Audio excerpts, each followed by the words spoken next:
Brooke and Jubal's second date update.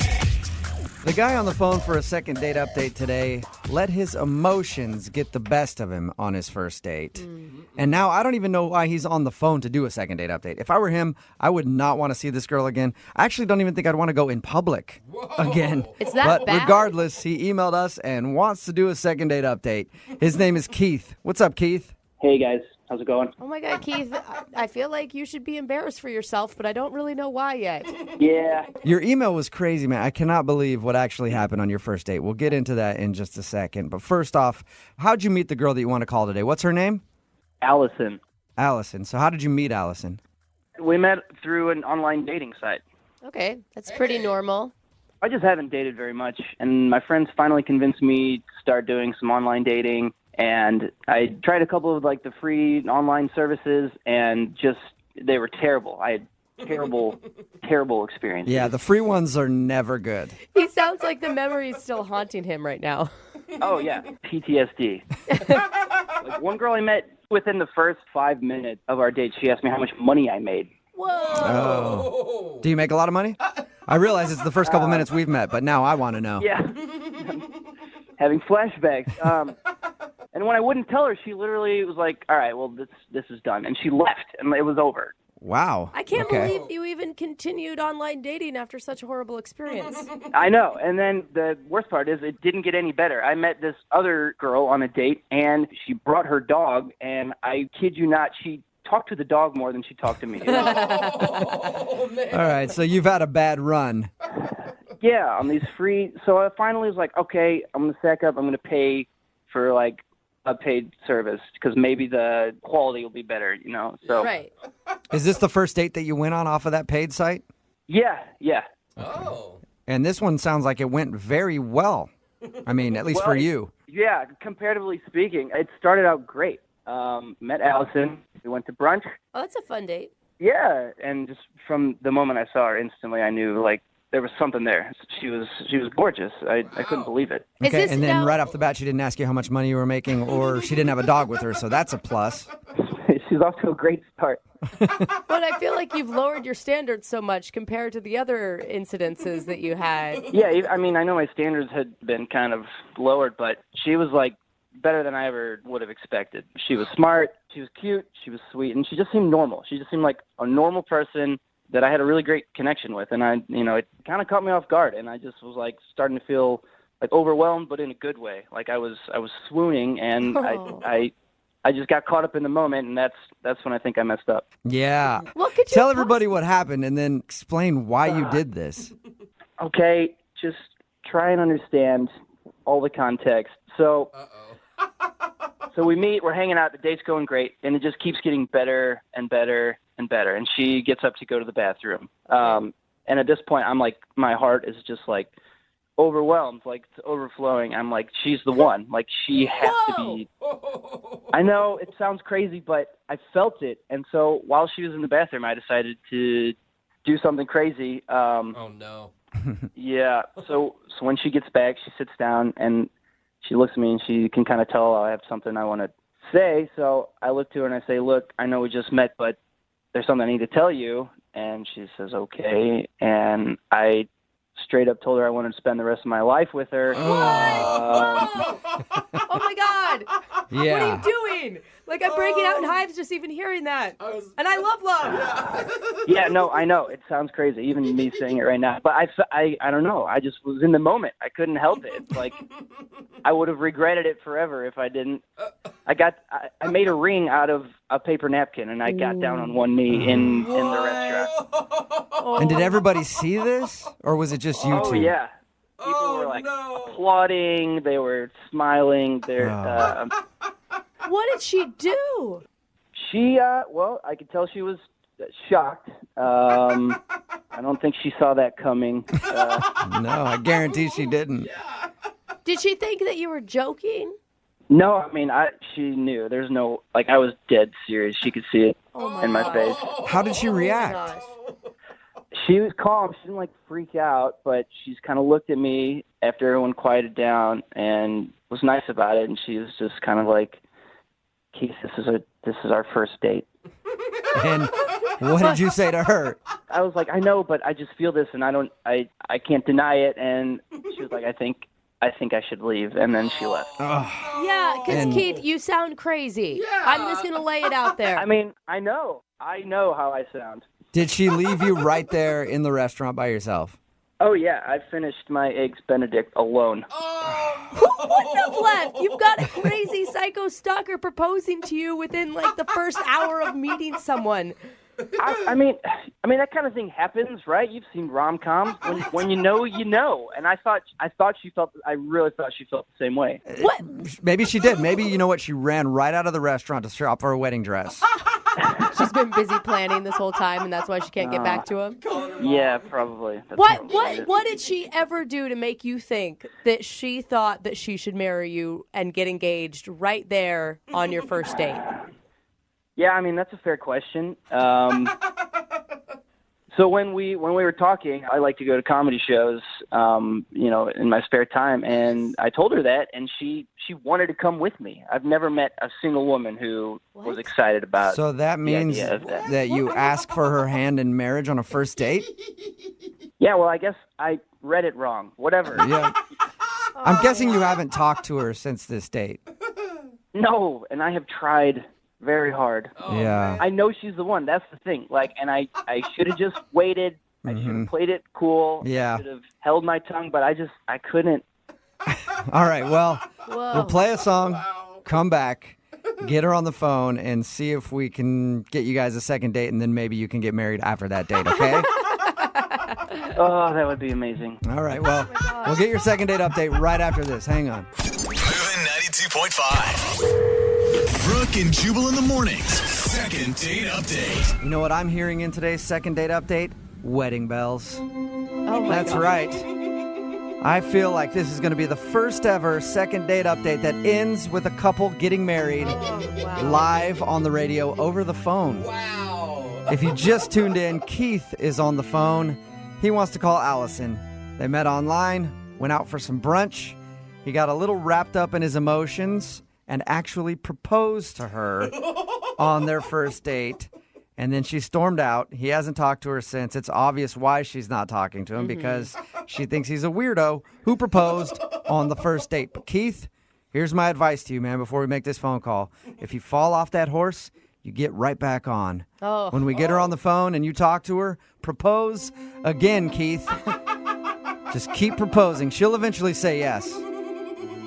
Yeah, I'm not sure that's how that works, but I don't know, man. I think you should just go for it one more time. Keith, what's your plan here? Apologize? I mean, I've already apologized so many times on her voicemail and through text message, so I think she understands I'm sorry. Okay. I just want a chance to explain. All right, here we go. I'm going to dial her phone number right now, okay? Look, before you call her, if you guys can have my back on this, I need all the help I can get. Yeah, So, you really do in this second date update. I'm not going to lie to you. You need all the help you can get, okay? please. I'm dialing her phone number right now. Here we go.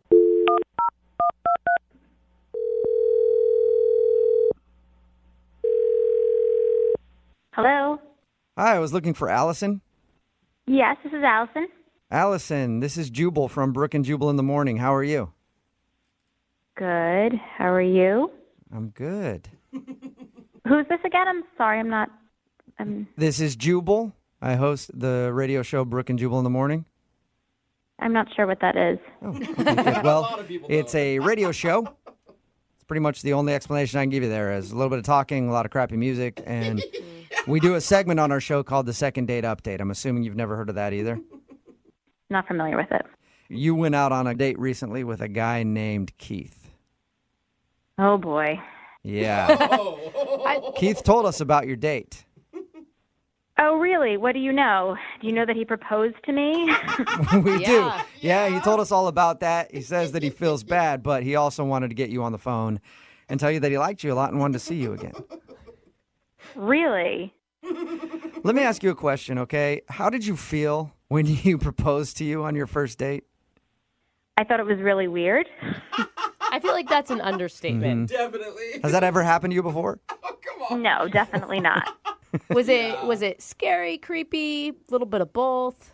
It was crazy. I mean, when you picture getting proposed to when you're young, a little girl, you don't exactly picture it happening on the first date at brunch. You don't?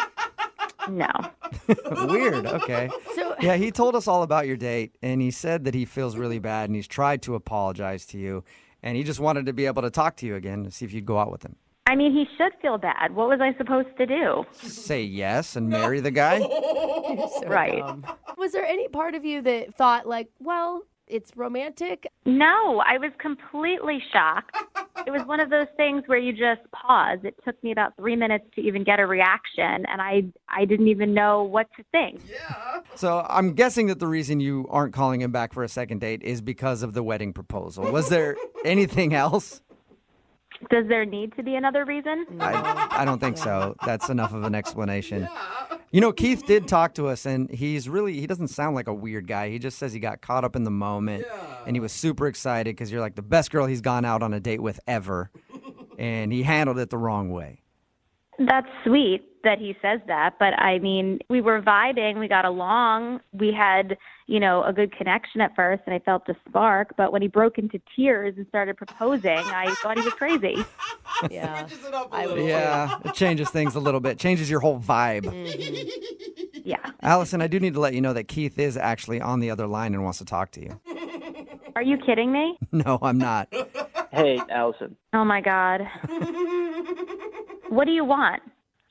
I just want a chance to explain myself. I told you I'm sorry. I know that what I did was crazy. I know it was insane. I got caught up in the moment. I'm an emotional person, and I don't have a good excuse. I just got caught up in the moment. It's not the 1920s. I mean, you don't just meet somebody and marry them off in the afternoon.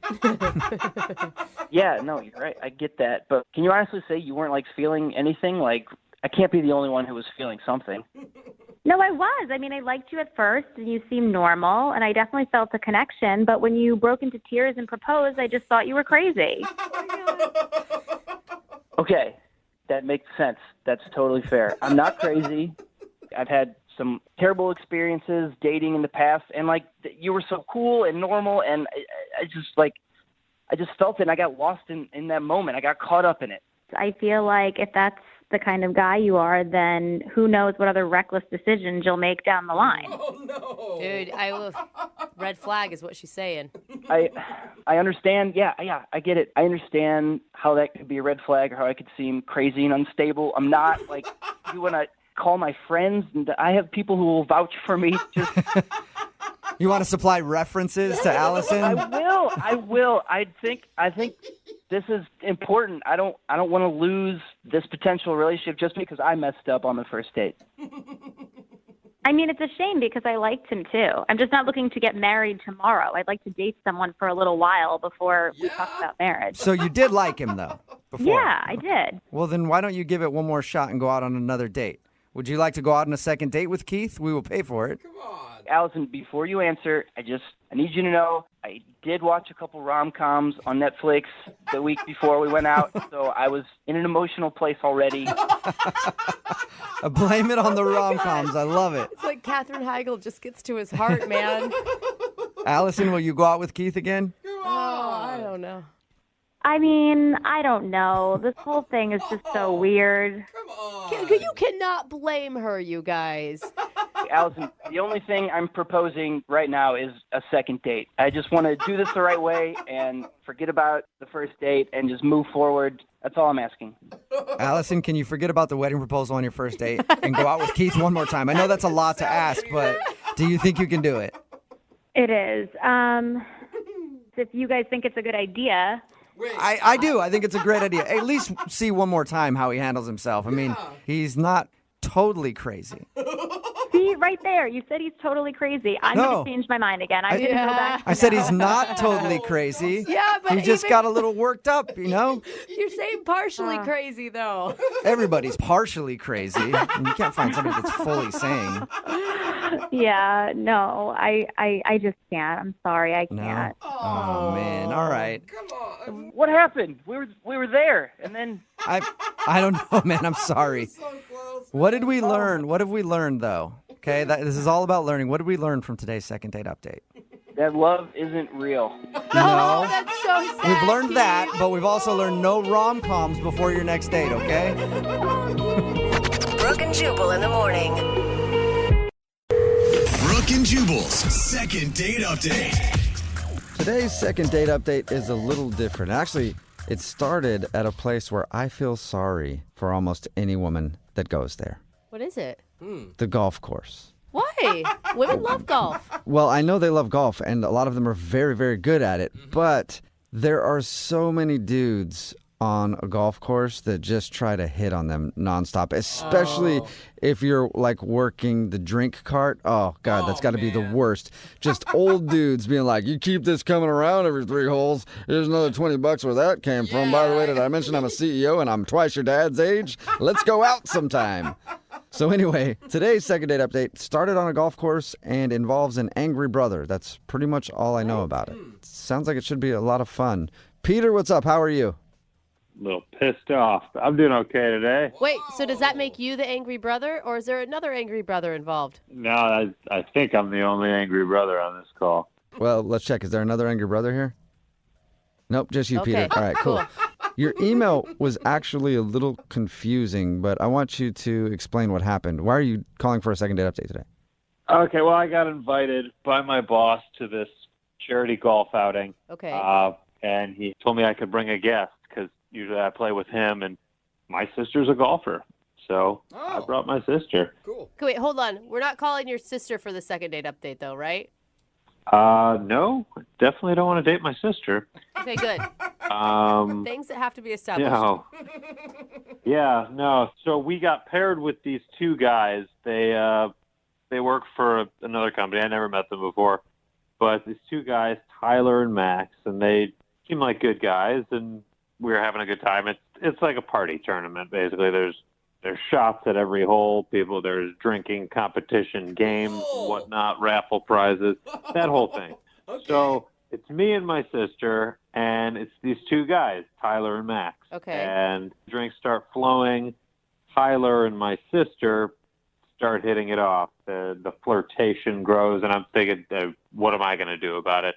But throughout the round, it was more and more. They were distracted by each other, not even taking their shots, just giggling. And Like on like a little grassy hill somewhere making out while you guys are trying to putt?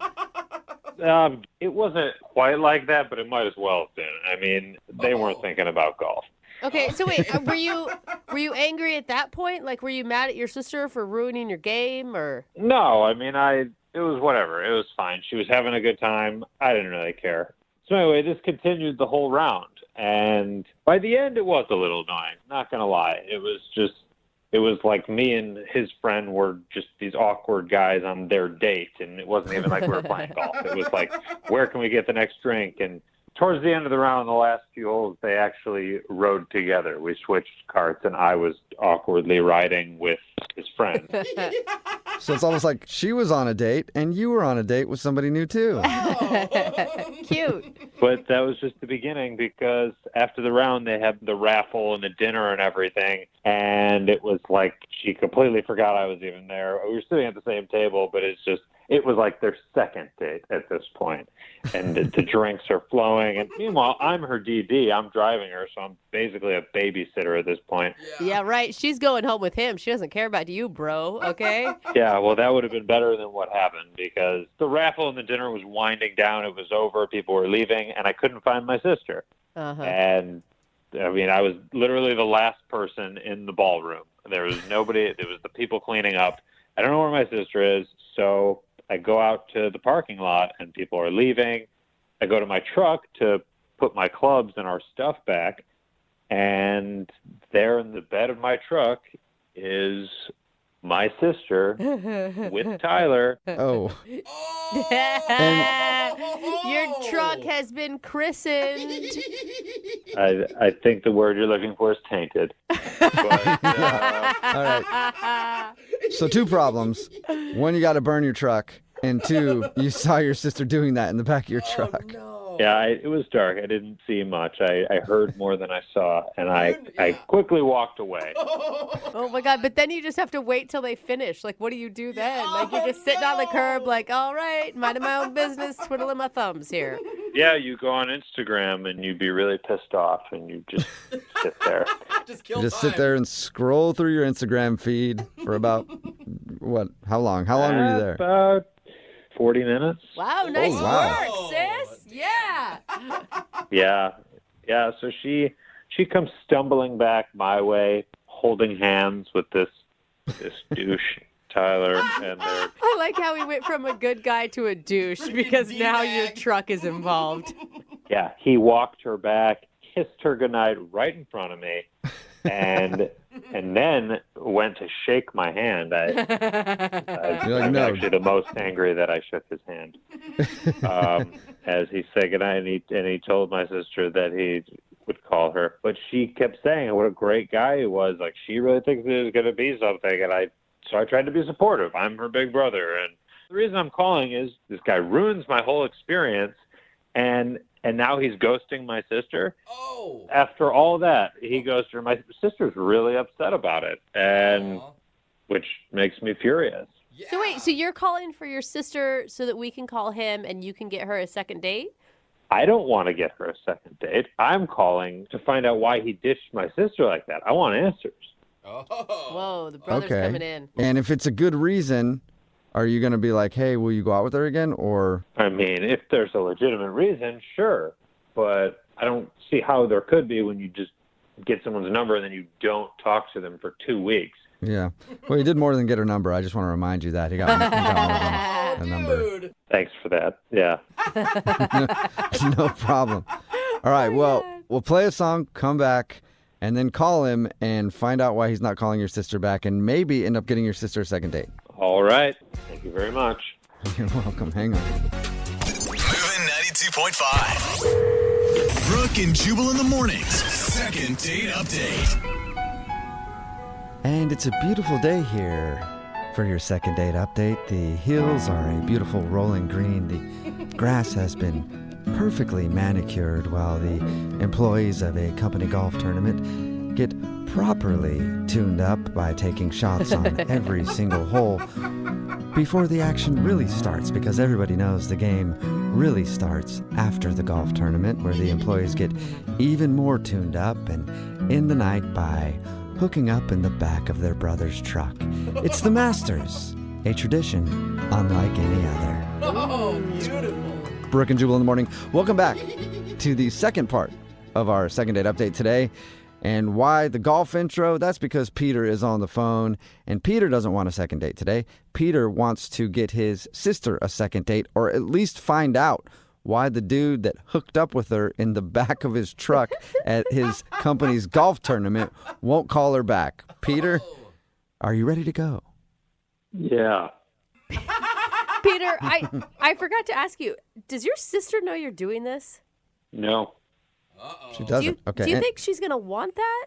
My sister's really upset about this. She really liked him, so all right. There we go. What's your sister's name, by the way? I never got her name. Leah. Leah, okay. And when I call this dude for the second date update, I'm just going to say that she wants to know before I bring you on the phone, okay?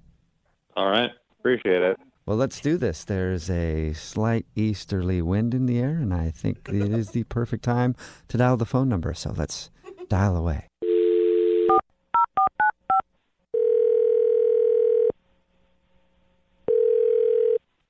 Hello? Yeah, can I speak to Tyler, please? Yeah, you're talking to him? What's up, Tyler? How are you? This is Jubal from Brooke and Jubal in the morning. What? Yeah, my name is Jubal from Brooke and Jubal in the morning. It's a radio show. Yeah, I know the show. Why are you calling? Oh, you do know the show. Do you listen a lot? Occasionally, yeah. Good. Wonderful. That is a good Occasionally review. is way more than most people do. So thank you, Tyler. I appreciate that. You're welcome, but why exactly are you calling me? Well, I'm calling you today because somebody emailed us to do a second date update with you. You mean that thing you guys do when you go on a date with somebody, but you don't call them back, and then you guys follow up? Yeah, exactly. Uh-huh. Yeah. Wow. You are an occasional listener. Look at that. Yeah, but I haven't gone out with anybody. Well, technically that's true. Yeah, I guess you are right. This is a girl named Leah that you recently met at a golf tournament. She's wondering why you're not calling her back. But I didn't go on a date with her. Yeah. Right. But you still hung out with her. Yeah, I mean, there's that crazy golf day. But that's about it. I wouldn't call that a date. But it's still fun. Like, it sounds like you guys made a great connection. You spent most of the day together from what we know. From what I can remember. Oh. Yeah, you guys, I mean, according to the report we heard, everybody was hammered, and you guys especially were very drunk. Okay, yeah. I mean, I know I was, but I still don't understand why she's wanting to call me. I don't even know how did she get my number. What? I'm assuming you gave it to her after you gave it to her. And it sounds like you guys had quite a connection together. I mean, it seems pretty obvious to me why she'd want to go out with you again. We flirted. We had a good time. Kissed around the 16th hole, but You did a Well- little more than that. Yeah.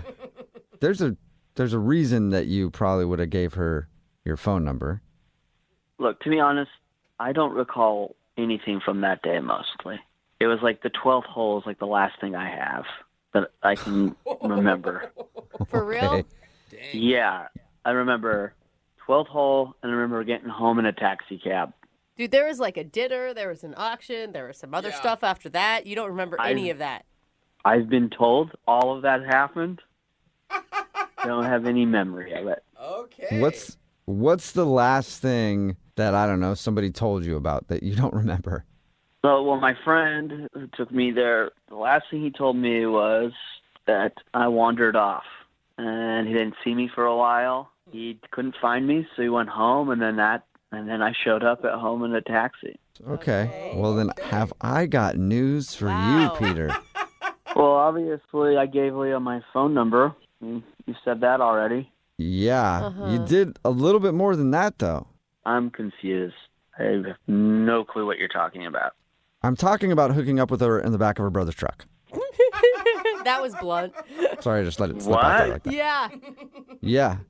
No. Yeah. What do you mean, no? How could you have zero memory of hooking up with somebody in the bed of a truck? Well, what? You're serious? Yeah. I'm completely serious. Oh, come on, guys. That didn't happen. I would have remembered that. Well, it sounds like you don't. And I know somebody who does remember it because I think it is burned into his memory for the rest of his life, whether he wants it to be or not. His? Yeah, her brother Peter, who actually saw you guys doing that, and he's on the phone and wants to talk to you right now. Wait, what? Yeah. Tyler, this is Peter, Leah's brother.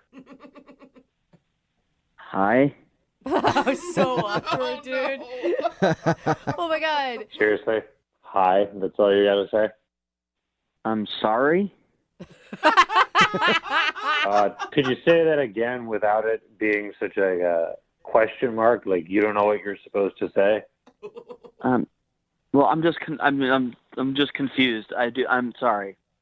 Are you confused about the fact that you're a real piece of Oh. Well, I'm not. Man, I just don't remember anything.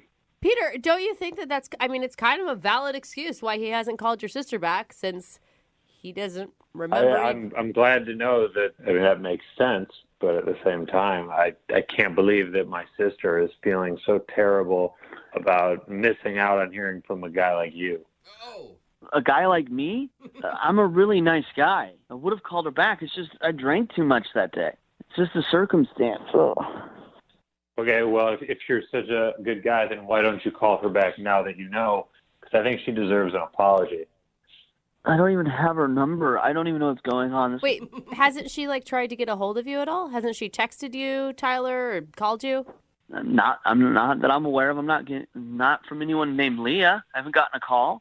You're a liar, dude. She said she's called you at least 10 times, left messages. Be a man. That's a lot of times. Oh my God, that's the number? So I'm glad that it's I have- amusing to you, Tyler. Oh my God, I saw the number. I just avoided it because I didn't recognize it. Thought it was just a bill collector. I'm not going to check my messages if I think they're just trying to get money or sell me something. Okay, well, now that you know whose number it is, I'd appreciate if you'd call my sister and apologize. You can. tell her that I'm sorry. You don't want, Tyler, to call her girl. back? Okay. Tell her. Look, it's. I mean, whatever happened. I thought she was cute, but I wasn't like attracted. I didn't see anything going further beyond just like a fun. Okay, no, I don't want to hear anything else out of you, Tyler, other than I'm going to call your sister and you're going to ask her out on a proper date. Oh. Really? I don't think I could do that. I think you Don't can, feel it. Tyler, and here's why you can, because if you don't, I happen to know who your boss is. Whoa. Because that tournament you were at, that was put on by my company. So if you don't remember what happened at that event, if you don't call my sister, apologize, and ask her out on a date, I'm going to report your actions back to your boss. What? Ooh. Are you like blackmailing him right now, Peter? Absolutely. Nice. Wait, why would your sister even want to go out with a guy who doesn't remember sleeping with her? I'm going to give her the chance to turn him down if that's what she wants to do, but he's going to man up and make the call, and if he doesn't, I'm going to get him fired. Oh. Whoa. Come on, man. Are you serious? You're gonna get me fired over this? Oh, yeah. Oh, come on, guys. I think he's serious, Tyler. I Yeah. would call her. That's a big Just brother. saying. It was a drunken mistake. Come on, can't you just give me a pass on this? We've all done stupid stuff. It was a drunken mistake that happened in the back of my pickup truck, so I'm kind of taking it a little bit personally, Tyler. So you better make this right, ass. Oh. In that case, Tyler, would you like to go out with Peter's sister Leah on a second date? We will pay for it. Well, I guess I don't have much of a choice, so yeah. This is the start of a romantic story. It really is. Yeah. All right, good. I'll be expecting you to call her by tonight at the latest. Ah, Oh. okay. Okay. All right. Well, man, this is a beautiful love story. Yeah, I can't wait for their wedding. I don't think there's gonna be a wedding, but I'll be calling her. Great. I'm certainly hoping that there isn't. All right. Well, that's a successful second date update. Both of you guys take care, all right? Thank you. Ugh. Brooke and Jubal in the morning. Text in at 592 that says, Brooke and Jubal in the morning. Entertaining extortion along with your morning coffee. It's true. It's what we do here. so We support bad. extortion and blackmail and all other types of crime, really. We don't Brooke and Jubal support in the it. morning, talking about today's second date update. If you missed it, Peter wanted to call Tyler. They didn't go out together, but Peter took his sister to a golf tournament. It was like a work golf tournament. And his sister got very drunk and ended up hooking up with this dude, Tyler, in the back of his truck. Not Tyler's truck. Peter, the girl's brother's truck. And he saw it. And then the dude wasn't calling back. So Peter wanted to do a second date update to confront him about it. And it turns out Tyler didn't remember a single thing. And that's why he wasn't calling her back. I'm sorry, but in this whole thing, the brother, that's just creepy, man. You don't get involved in your sister's sex life. I mean, Yeah. just stay out of it. No. I think he's being a No. good brother. She was No. upset. He wants to get to the bottom of It's it. creepy. And then extorting the guy to make him go out with his sister, or like at least apologize, I guess. Yeah, because it was a work thing. He said, if you don't call my sister and apologize and ask her on another date, then I'm going to tell your boss how drunk you got and what you did in the back of my truck. And the guy was like, okay, I guess I have to. And yeah, I think it's kind of weird, but a lot of people texting in at 78592 say that guy is the best brother ever. Dude, no. It's good unless they like fall in love, because then at the wedding you're like, do they really love each other, or does he still just want to keep his job? Yeah, is he just still scared of Yeah. the brother? Or if they get married, you have the worst brother-in-law ever. I mean, he's going to be involved in every single thing that you do. Yeah, true. Remember, if you want a second date update, all you have to do is email the show and we will call the person who didn't call you back. Brooke and Jubal's second date update. The email that we got in about today's second date update could pretty much describe any of my weekend nights. It says in it that it was one of those fantastic, hazy, can't remember everything type of nights. That's not a night, you guys. It's not. No. It is great. No, it's not. The guy that emailed that in is Diego. What's up, Diego? How are you? Hey, man. How are you guys? Good. Describe what you mean by your date was one of those fantastic, hazy, can't remember type of nights. This night was amazing, man. It was one of the best nights of my life. I just wish I remembered more of it, you know? Were you drunk? That's an understatement, man. That's an understatement. Okay, Diego, start from the beginning here. Was this an actual date? Did you ask this girl out? What'd you do? Actually, we ran into each other at a concert, and, we kind of clicked. So Okay. it wasn't a real date, but you guys hung out all night.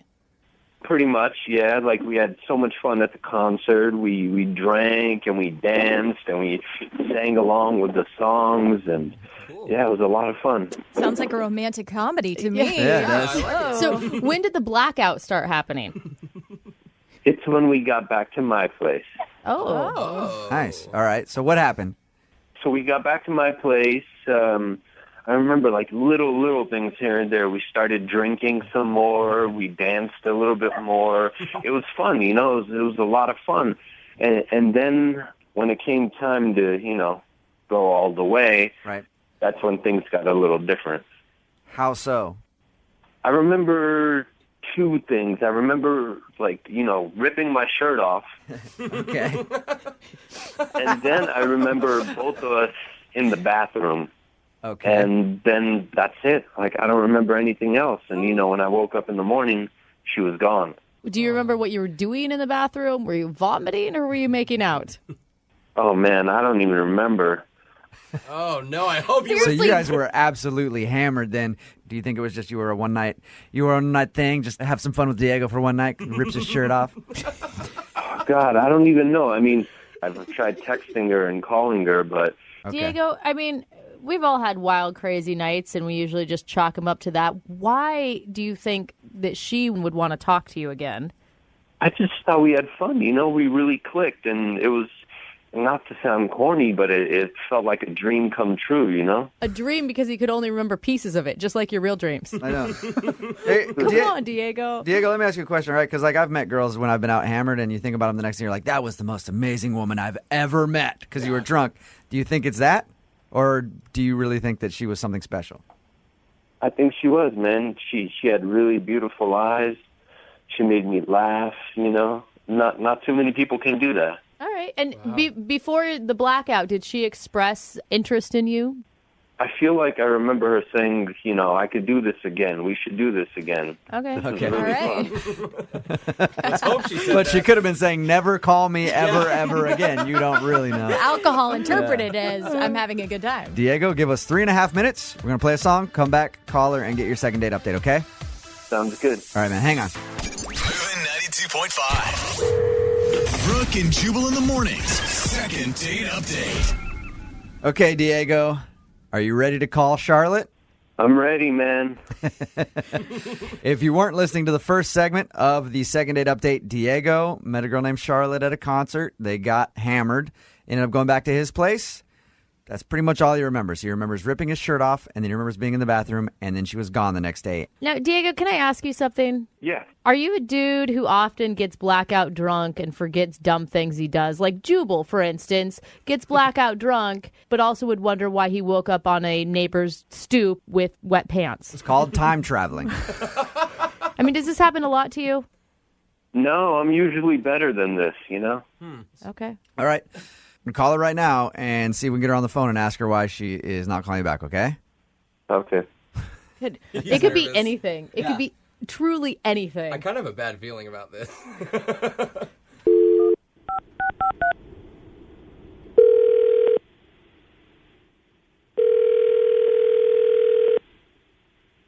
Hello? Hello, can I speak to Charlotte, please? This is she. Hi, Charlotte. This is Jubal from Brooke and Jubal in the Morning. I'm moving 92.5. How are you? What? You from where? Moving 92.5, the radio station. Oh, yeah, hi. How are you? Good. How are you? Good. We do the morning show. Have you ever listened? Yeah, of course. Okay, sweet. Have you ever heard of the second date update segment that we do? Yes. All right. What if I told you that somebody emailed us about you? We got a buddy named Diego that you met at a concert. What? He emailed about me? Yep. You remember meeting Diego at a concert? Yeah. You remember going back to Diego's house? Yes. This is what he says he remembers about that night. He remembers taking his shirt off, and then he remembers being in the bathroom, but he doesn't remember anything else. And he said you were gone the next morning, and he's been trying to get a hold of you because he wants to take you out again, but you've been ignoring him. So we wanted to ask you why. Wow. Okay, well, Like, when you're really, like, embarrassed and humiliated and you don't really want to deal with the situation, because that's kind of what happened. Wait, you got embarrassed and humiliated? It was a ridiculous night. It was a ridiculous night, and it was crazy, and obviously ended in a really embarrassing way. I mean, he knows that. You said that he knows that it was an embarrassing end. I don't think he knows that because he doesn't remember anything. He doesn't remember what happened? No, he told us the only thing that he remembers is taking his shirt off, being in the bathroom, and then he woke up the next morning and you were gone. Okay, well, that's like 2% of what happened. Really? I knew it. I want to hear 98%. It was just very embarrassing, and, like, I'm not going to contact him after what happened, so. Okay, now we have to know. Yeah. Charlotte. Okay, fine. So, yes, we went back to his place, and he was ripping off his shirt. He jerked his elbow really hard, and he hit me in the nose, and my nose started bleeding. No way. Oh, crap. Yeah, there was blood everywhere.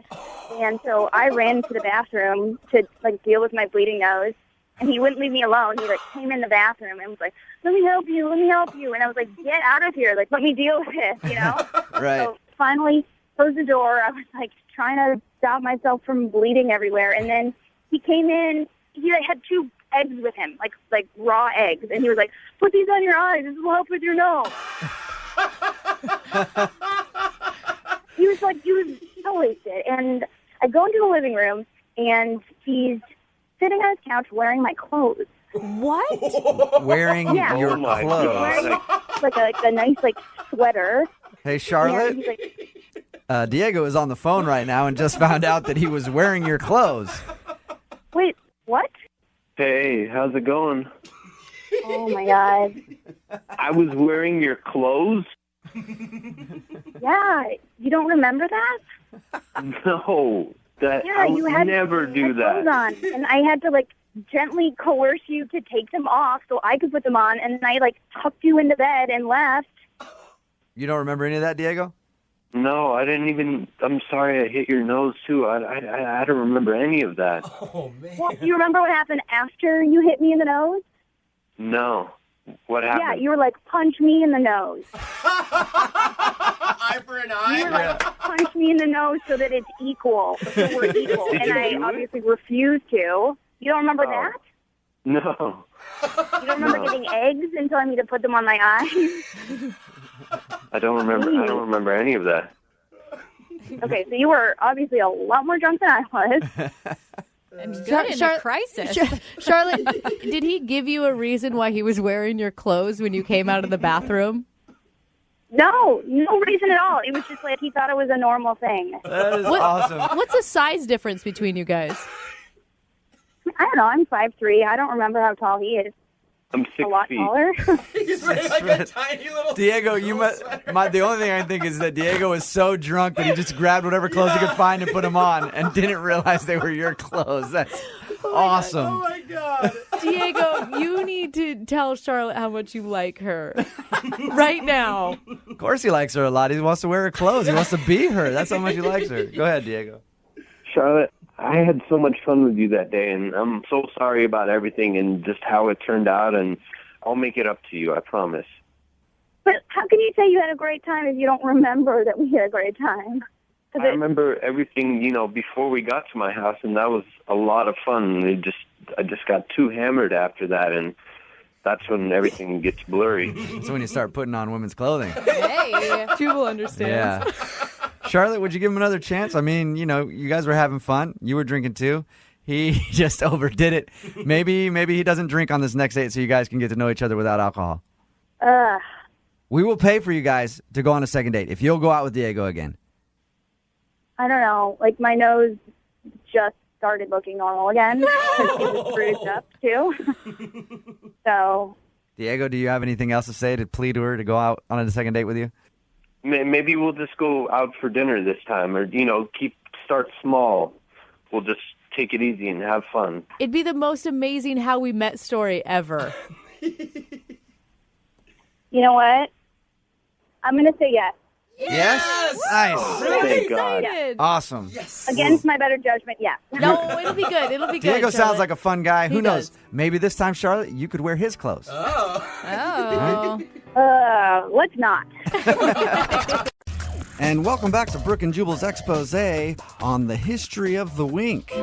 The wink really started catching fire in the 20s when it was the best time to let your gal know that you knew of the closest speakeasy. You'd throw her a wink, and then you guys could go drink all night long at some seedy bar. But it was really the 70s where the wink really caught its stride. And groovy cats were winking at all the foxy ladies, taking them down to the disco to do the hustle and the wink. Wow, I feel like I've just been schooled. But sadly, after the 70s, the wink fell on hard times. Oh, yeah, it did. And it's sort of been dead since the 90s. But now it's been revived by one man named Ryan, who's on the phone for a second date update right now. And Ryan apparently met the girl he wants to call today because of a wink. Single-handedly reviving Yep, it. you're reviving the wink, Ryan. Interesting. I didn't know winking still happened. Oh, yeah. I wink at everyone. Oh, you wink at everyone. You're just throwing them out there willy-nilly. Like, it doesn't matter what they're like. You're just winking away. It's a bold move. Oh, no, she winked at me. Oh, okay. Yeah, I've winked before, but no, she winked at me. Oh, wow. A lady bringing the wink back. That's weird, man. I've not heard of anybody meeting through a wink. So tell us about the girl you want to call today. What's her name? Her name is Paige. So we were at a house party, right?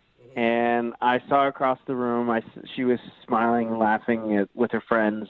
Okay. So then I just casually walked over and I said to her, "Hey, I saw you winking at me from across the room," which she didn't, but I said it anyway. Oh, okay. She didn't I really see. wink. I see. Yeah. All right. Did she think that was cute, obviously?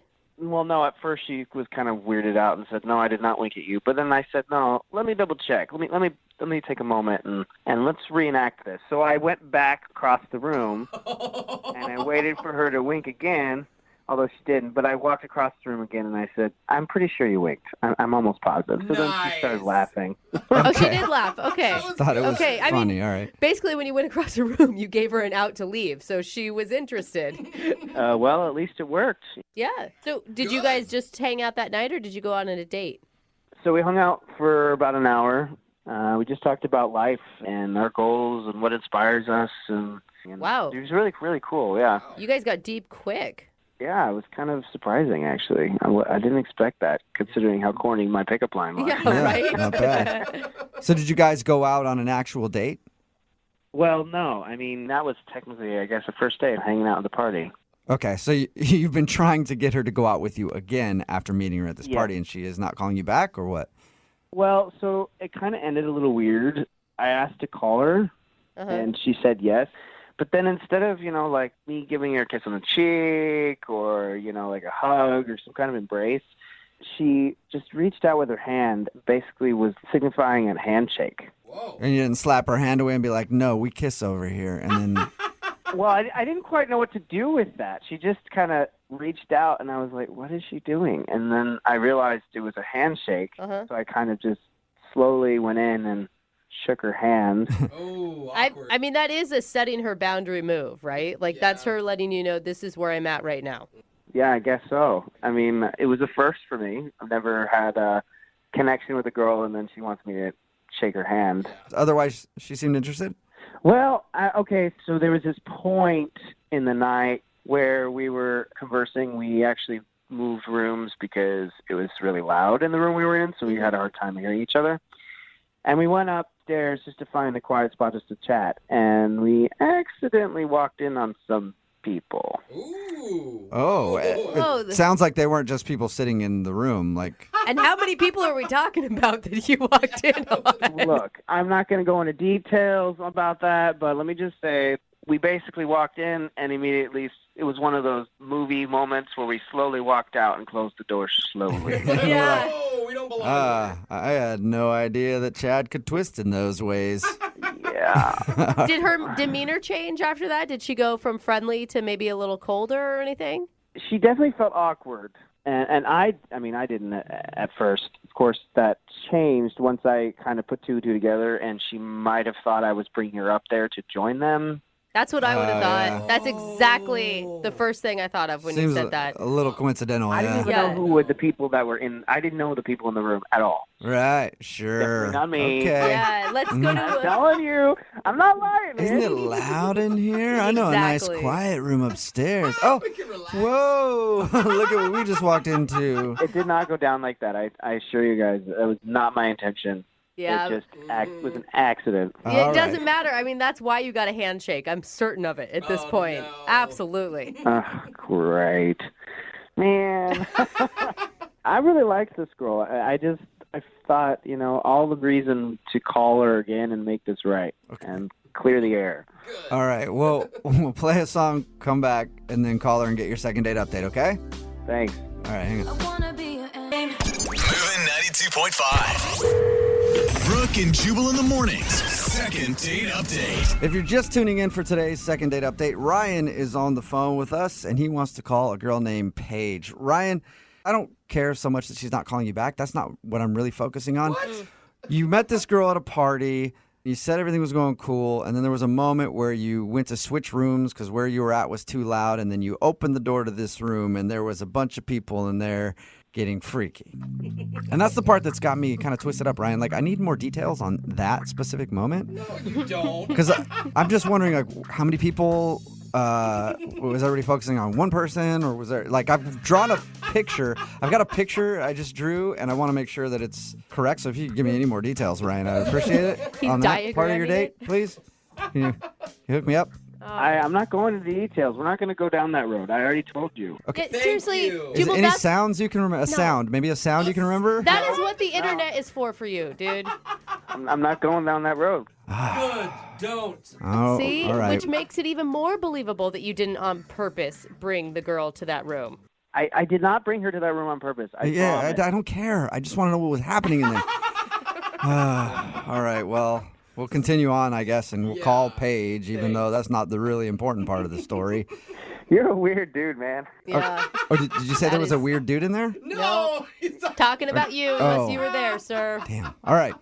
Well, I'm going to dial Paige's phone number and see if she'll give me the details, and then find out why she's not calling you back. Dude, do not ask her right. about the details. That's going to make his situation worse. Here we go.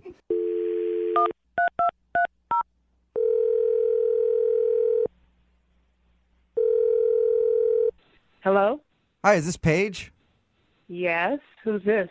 Hey, Paige, this is Jubal from Brooke and Jubal in the morning. Get out. Hey, Paige. I don't want to get out right now. I want to talk to you more.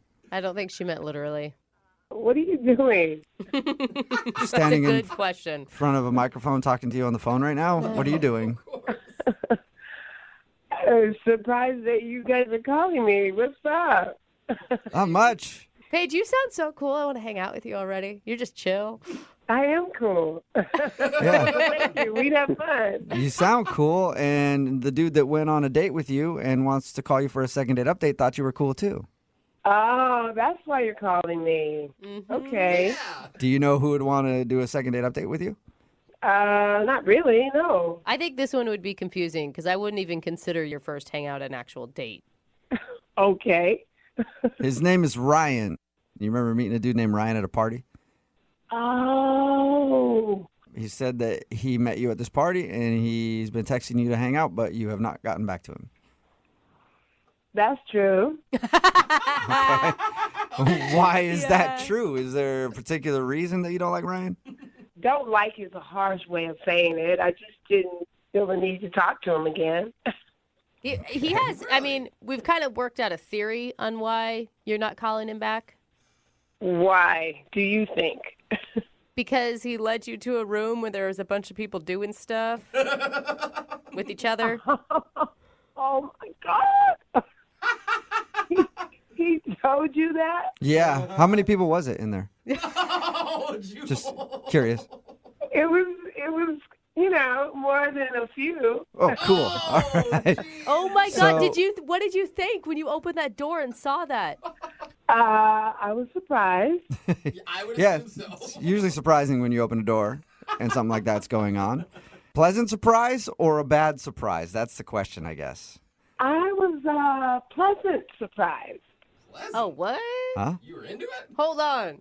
Yeah, I thought it was kind of bold of him to do something like that. You know, kind of taking me to this room seemed like, oh, my God, this guy is kind of on another level, kind of cool. I liked it. And so that was game.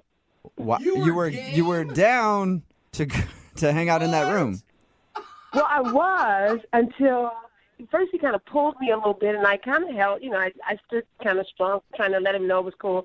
But then he kind of pulled me a little harder, and he shut the door, and I thought, what's that about? Oh, my Oh, so you were actually disappointed that you guys left the room. Yeah, it was kind of exciting, Whoa. Okay, and why didn't you tell him that?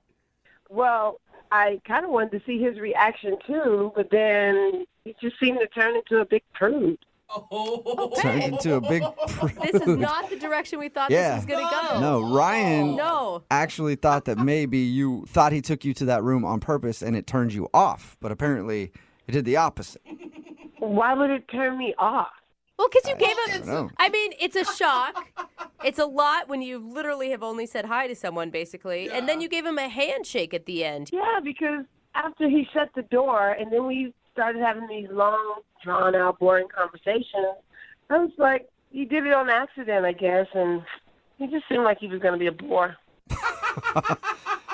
Man, Ryan got totally mixed signals from you. My mind is I don't blown. think that it was. I think Ryan doesn't get it. No. Exactly. Yeah. Yeah, and he's definitely not going to get it, it sounds like. But Paige, Ryan is on the phone and wants to talk to you right now, unless he got scared and left. Ryan, you there? Paige, I had no idea that you were into that kind of thing. That was totally on accident that I took you into that room. Did you hear what we just said? Yeah, I heard everything. Oh, my God. You guys are crazy. So wait, Ryan, what are you feeling? I don't know what I'm feeling right now. I'm so confused. Like sad that you missed an opportunity, intimidated? I'm kind of confused, but I'm also like turned on a little bit, and I'm also I don't quite understand. Like, okay, I assure you, I'm not a prude, but I didn't want to like. No, Ryan, you wanted to get out of that room pretty fast. Yes, because I was worried about what you were going to think. Well, you could have just asked me what I thought. Oh. Well, you got so quiet and a little awkward afterwards, so I wasn't sure. I wasn't sure how you felt. I was quiet because I was hoping that you were going to invite me, but you never did. Wow, Paige. I love Paige. Paige, I was hoping to, like win you over kind of thing, but I didn't really exactly want to win you over with a bunch of other people in the same room. Like what I mean is I don't want a bunch of other people winning you over at the exact same time. I'm trying to win you over. What is going on I don't know, but I think Ryan, are you looking for the same thing Paige is looking for at this point? Oh my gosh. Absolutely. Really? You are? I don't think you even know what Paige is looking for. I don't either, but I want to go down that road. Okay, you're ready to try it out. Well, then in that case, Paige, would you like to go out on a second date with Ryan and maybe many others? I don't know, but we will pay for you two to go out at least. It was spontaneous, right? That moment was so brand new and spontaneous, and he didn't seem down at the time. Ryan, you just didn't pick up the signals, and I just, I don't think it would be right to go on a second date and not feel like you can be spontaneous. Are you serious? We can't go back and relive that moment, so... Yes, we can. I'm all about living in the moment, Paige. All right. I know a bunch of parties where all of that's going on constantly. Oh my gosh. You do? Yes, my friends are freakadelic. They like do crazy. I don't know if I believe him. Yeah, but now, I don't know. Now I'm going to go, and you're going to be expecting me to want to do something like that. And then what if I want to do something different? Yes. What are you going to do, Ryan? Spontaneous. She brings up a good point. Paige, if you're asking me to watch, I can watch. I've done it before. I'm a pro. I'm a pro. What do you think? Paige, is any of this like attractive to you? I just think, our time is over, Ryan, and, you missed it. That my God. boat has sailed. Damn it. All right, well, Ryan, I'm sorry you didn't get a second date. And Paige, I'm sorry that Ryan didn't seize the moment. And I'm sure you'll find other opportunities, though, if you just keep your eyes open. There's no way that this could be my life. You know what, Ryan? Why don't you text me when you're at one of those parties, and if I see you around, I see you around. How about that? Done. All right. Well, Brooke and Jubal in the morning. text in at 78592 that says, wow, I need a Paige. A lot of people are feeling that way. It's Brooke and Jubal in the morning talking about today's second date update. If you missed it, this dude Ryan wanted to call Paige. They went to a party together. That's where they met. Actually, they didn't go together, but they met there. And she wasn't calling back. He thought she wasn't calling back because there was an awkward moment where they walked in on some people having fun in a room. I think you know what I mean by having fun. Yep. And more than one person, more than two And people. if you Lots don't, of people. Sorry for the conversation you just had to have with your kids in the car. He thought maybe she thought he planned that, was trying to get her to do it, and that's why she wasn't calling back. But in reality, she wasn't calling back because he didn't invite her into the room. Yeah. That's so crazy. And that he was super awkward about it Yeah. afterwards. She's so chill. She thought he was a prude. Yeah, and she's like, you know what? If we run into each other at a party, it's going to be cool. But Yeah. But other than that, we can't go out again. Sorry. I don't have that much coolness at all. Well, maybe you can hang out with Paige and learn a thing or two, or three, or four, Dude, or I five. think Who knows? she could teach me a lot. Remember, if you want to do a second date update, all you have to do is email the show, and we will call the person who didn't call you back. Move at 92.5. Brooke and Jubal's second date update. You know how the old saying goes, don't dip your wiener in the company pen holders. Nobody puts wiener in that saying. Don't give your wiener to a coworker. No, it's don't dip your pen in the company In the ink. company... Wiener. Oh, ink. That's weird. I don't know. I'm the weird one. Am I saying it wrong? I don't know. Anyway, Julian is on the phone today for a second date update. His email said that he met the girl who he wants to call today at work. So I'm guessing it's a coworker or something. Julian, how you doing? I'm good. How are you guys? Good. So you're trying to dip your wiener in the pen ink, Oh, right, enough. right? Is that what this is about? No, it's not at all. Okay. Thank God, Tell us a Julian. little bit about the girl that you want to call today. She's a coworker? Well, she's not a coworker. She came in purchasing supplies at the office that I work at. So I guess she's kind of a client coworker. Nice. Okay. Seal the deal there. Customer. So did you ask her out while she came in to deal with, like... Well, no, because I think that's unprofessional. Basically what happened is she came in and she was working with me, or I was working for her, however you want to say it. I didn't want to cross the line, I guess. And then she ended up coming back because she hadn't got her parking ticket validated in the lot. And then you validated it with your wiener. Oh, my God. Enough with Am the I wiener. right? Or am I right? No. I validated it and then had a nice conversation with her when I walked her out to the lot. Okay, well, where's the wiener come into this thing? I haven't heard anything about a wiener yet. No, there was no wiener involved in the validation. Anyways, I asked her if she would like to get dinner on Friday night, and she said she would, and I got her number, and I called her, and we went to dinner. What's her name, by the way? Christina. Christina, and how was dinner with Christina?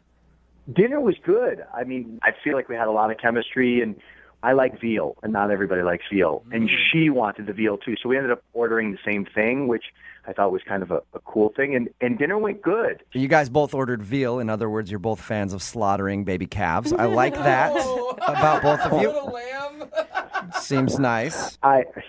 That's not what I think about when I'm eating veal. I like the way veal tastes. I'm not worrying about the process. Oh, that's why I like it. I picture the whole thing go on while I'm eating veal. Not why I like it. Not why I like it at all. Oh. Actually, you're making me like it a lot less by giving me that story.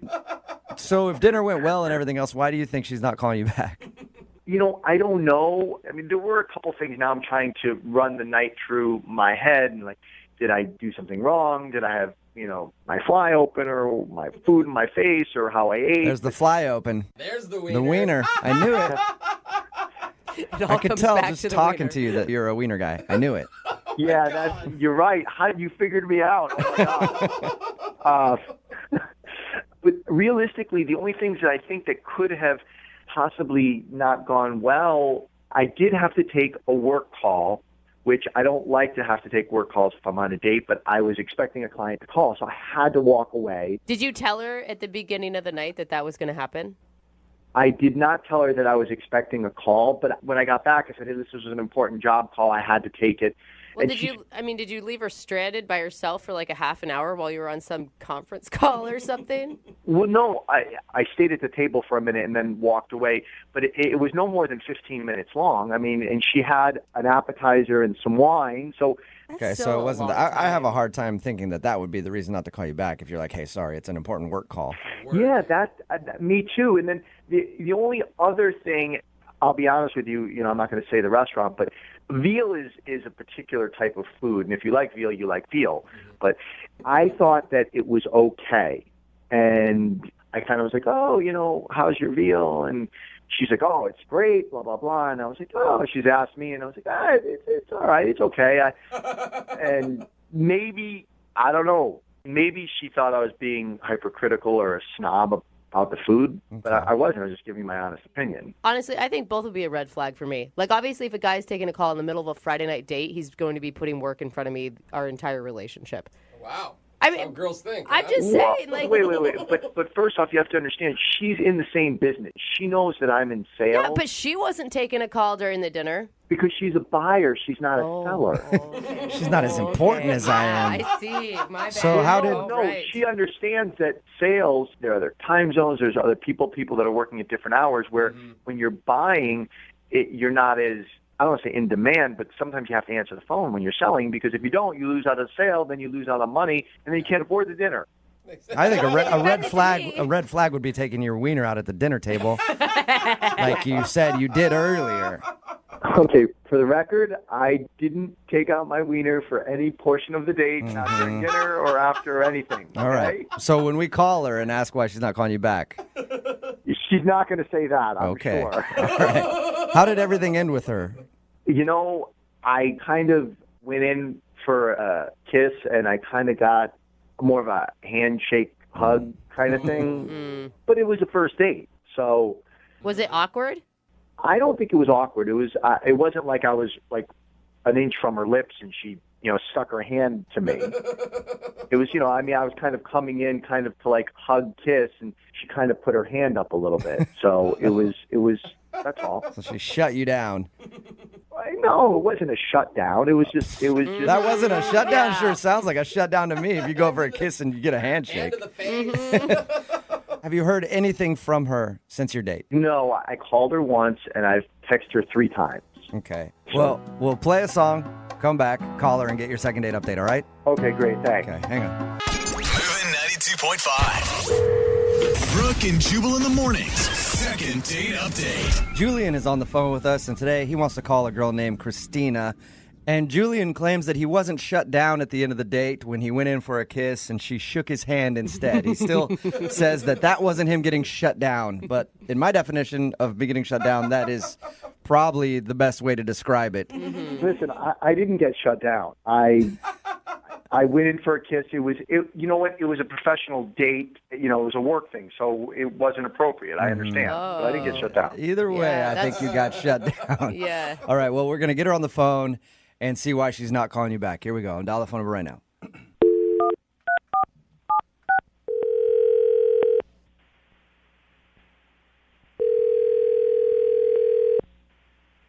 Hello?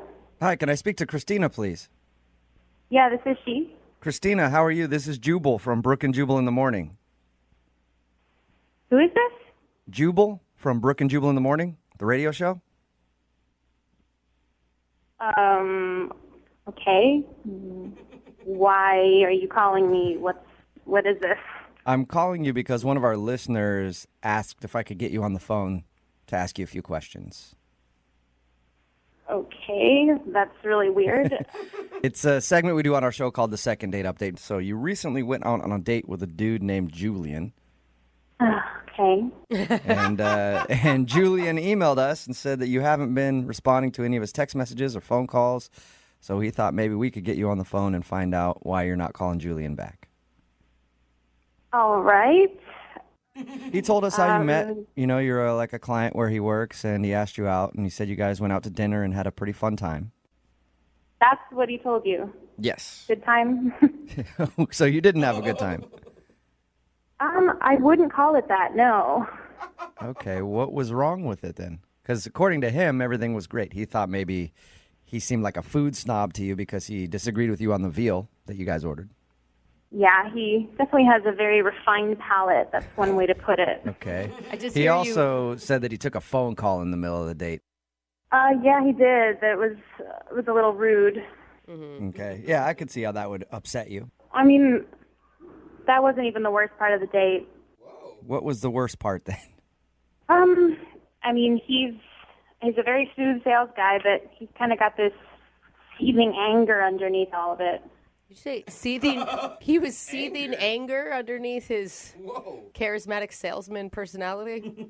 I mean, yeah, that's literally the best adjective I can pick to describe it, seething anger. What happened? Because when he described the date to us, he didn't say anything about anger or being I mean, pissed off. He's Right? a very, very picky person and a very shallow person and quite rude, actually. What did he do?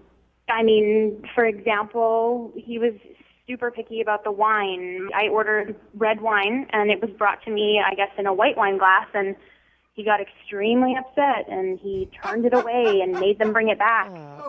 Is he one of those a-holes at the restaurant that, like, acts like he owns the place when he's somewhere and that nothing's good enough for him? Yeah, it's pretty much exactly. Like, he went to the bathroom, and when he came back, he was in this huge huff, and he said, you know, there's no more f***ing paper towels in the bathroom. You know, this is a fancy restaurant and an establishment, and people should be refilling these paper towels. And he was going on and on about this tiny insignificant thing that... How dare they? Oh, my gosh. It is annoying when they don't have paper towels. I will say that. But I don't know if I'd ever get that pissed off about it. It's not angry. It's annoying. It happens. Yeah. The absolute worst part of the entire night, that paper towel thing wasn't even it. I mean, he completely dressed down the waiter and just disrespected him when we were leaving. And as he's leaving, he says, I paid $40 for a piece of veal I wouldn't feed to my dead grandmother. What? And he says, oh, you're lucky I don't come back and burn this place down to the ground. And I was like... Did I hear you correctly? He threatened to burn the place down? He did. He threatened to burn it to the ground. He said that to the waiter? I'm 100% serious. That was the comment of the night. I've complained to restaurants before, but I've never threatened to burn them down. Kill everyone Yeah, here. I will destroy this place. Did he realize what he was saying, or did he act like this is just normal banter at a restaurant? No, he knew exactly what he was saying. When we were leaving the restaurant, he turned to me, and then his attitude completely changed, and he made it sound like I had been suffering, and I was the victim, and that everything was absolutely horrible, and, you know, it was things I didn't really care. It was so insignificant. In his mind, he must have been standing up for you. Yeah, I really want him to stand up for me and burn down the restaurant we were eating at. You know, some girls would be thankful for that. Some girls would be like, what a man. Chivalry isn't Yes, dead. he's a true gentleman. He threatened to burn down a restaurant in my honor. I know, it was really ridiculous. So, I mean, I said goodnight, and I'm going to leave it at that. That's understandable, Yeah, I guess. I'd want to get out of there Yeah. as soon as possible. Threats of arson on a first date usually aren't a good thing. I don't want to talk to that ass ever again. Well, that's a shame because he's actually on the other line listening and wants to talk to you. Are you serious? Yes, I am. Hey, Christina, I wasn't angry. I was standing up for you. I was standing up for having good service at a restaurant. I mean, I work hard for my money. And you know what? The service sucked and the food sucked and there was no paper towels. What kind of place doesn't have paper towels? You have to wash your hands to go eat and they don't want you to dry your hands. I mean, right? I'm not going to not wash my hands. If I looked, I saw there was no paper towels, and now I'm like, I'm going to wipe it on my pants, and I'm going to walk out. It's going to look like my pants are wet. So I couldn't even impress you with that. I was like, I wasn't angry. I was being chivalry. I mean, I was defending you. You threatened to burn the place down. I mean, how is that chivalrous? That's just threatening. Okay. I think I shouldn't have said that. That was me getting frustrated because I was like, okay, the paper towels is one thing. The wine was another thing. The appetizer is another thing. The veal was another thing. I got so frustrated. You gotta stop talking. I've heard this already. I heard it at the restaurant. I'm hearing it again. You're just repeating yourself. You know, if you keep focusing on little insignificant things and being a rude ass to everybody, like, I don't know how women can stand to go on a date with you. It's no wonder you've been divorced twice. What? Whoa, wait. You just brought up my two divorces, my ex-wives. I shared that with you. Are you kidding me? I mean, that's rude. That's mean. But that's an example. It's two strikes. And so this woman clearly couldn't deal with all of your crap, and neither can I. My crap, because I want good customer service, because I'm at a restaurant and I want good customer service. You can be a decent human being and be respectful about it. You weren't respectful. You just brought up my ex-wife. This isn't about you. This is about people in the service industry. You don't have to threaten people. You know what? I'm in the sales industry. You know what? I take care of customers. They need to take care of customers. You should know this. I mean, we're in this industry. Look, I don't even know what to say. I've stated my case. I don't know.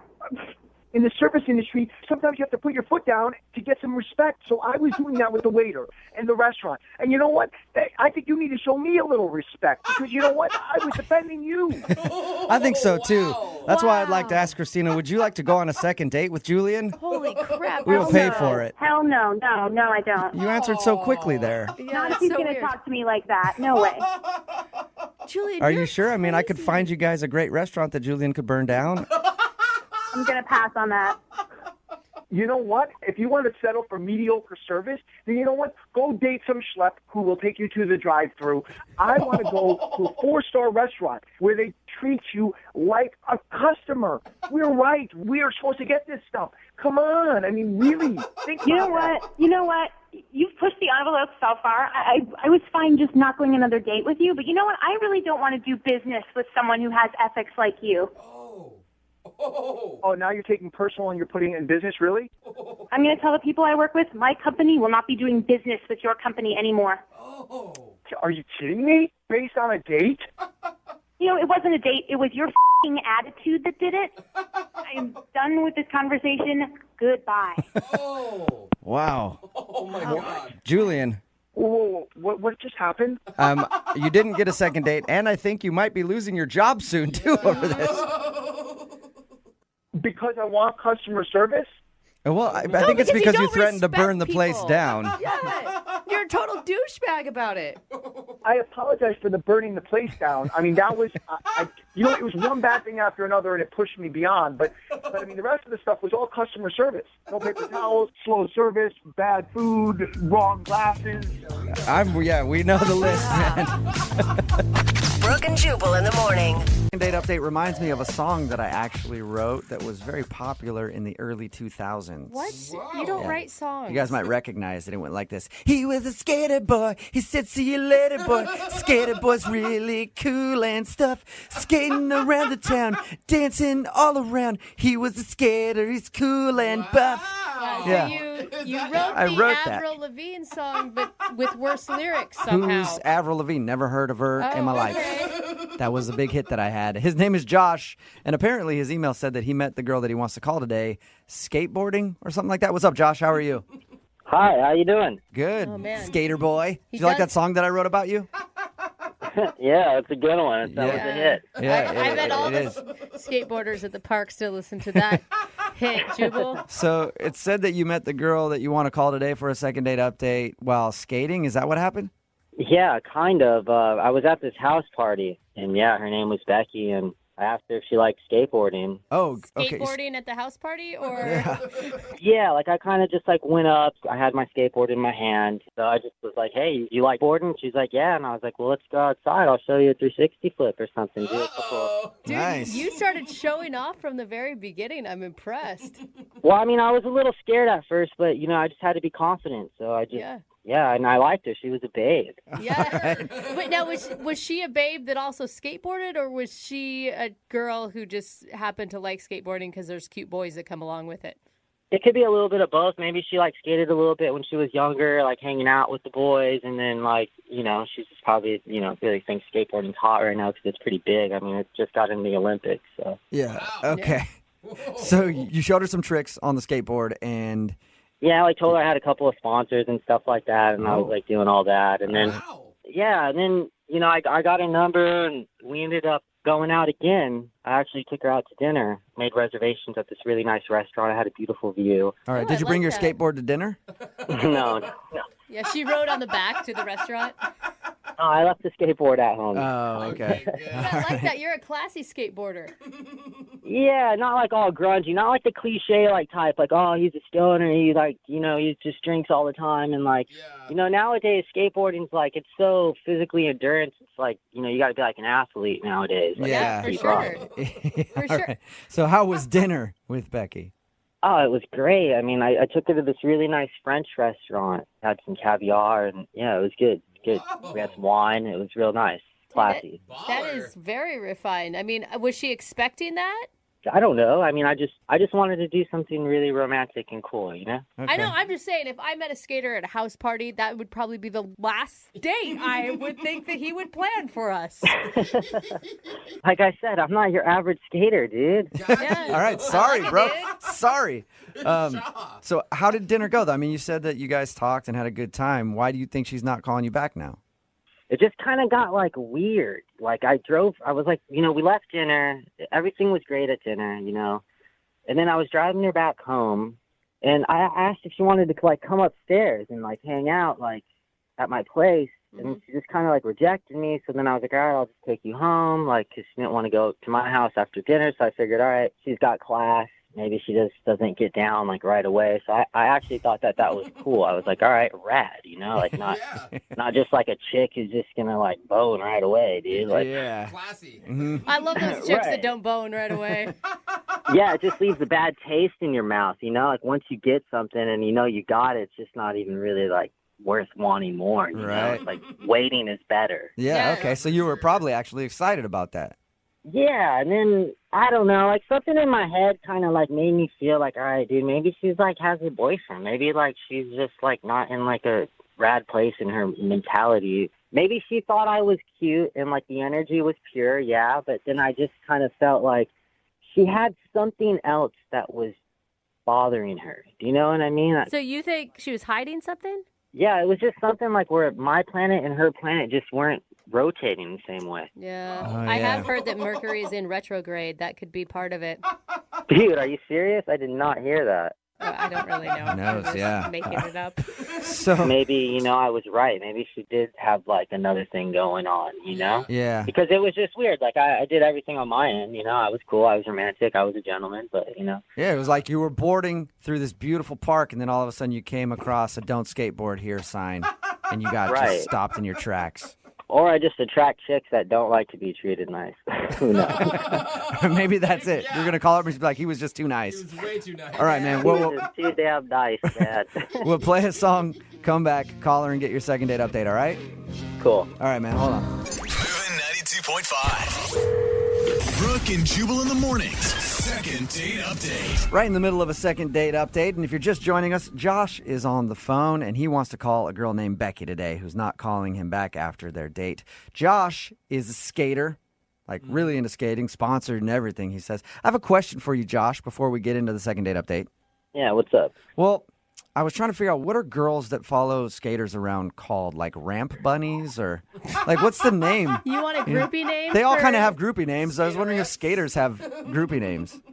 I mean, yeah, there's a few. I mean, like, you know, we call like the ones that are just lurking at the park, like even if there's like chick skaters or like little kids, but just like little skate rats, just lurkers. Oh, skate rats. I've heard skate All rats. right, little skate rats just lurking around. Yeah, they're the worst. You get in trouble with them all the time. Little kids want free products, and the chicks just like want to kick it, and yeah, it's weird, dude. Well, Becky, Damn who rats. you want to call today for the second date update, is obviously not a skate rat because she won't call you back. Yeah, that's what I like about her. She's not just waiting around lurking, just waiting for wanting stuff, you know? Like, That's why I'm bummed I can't get a hold of her. Do you think that there's a possibility that it's, I don't know, it just seems like kind of a double standard. Like you really respected her for not going home with you because you think that's really classy, but you're the one that invited her home. So maybe she thinks you're not classy. Oh. Yeah, but I took her out to a really nice dinner. Else I could have just boned her at the house party. You Yeah, know? that's true. Let's not throw that Yeah. But I don't think... And I've done all that before. Don't think that I haven't. I've had my fair share of just boning and then bouncing. But then you know what happens? I feel the guilt because the chick gets bummed. Yeah, you feel hollow. It's tough for you, Josh. It's a hollow bone and bounce. And they're like emotional, you know?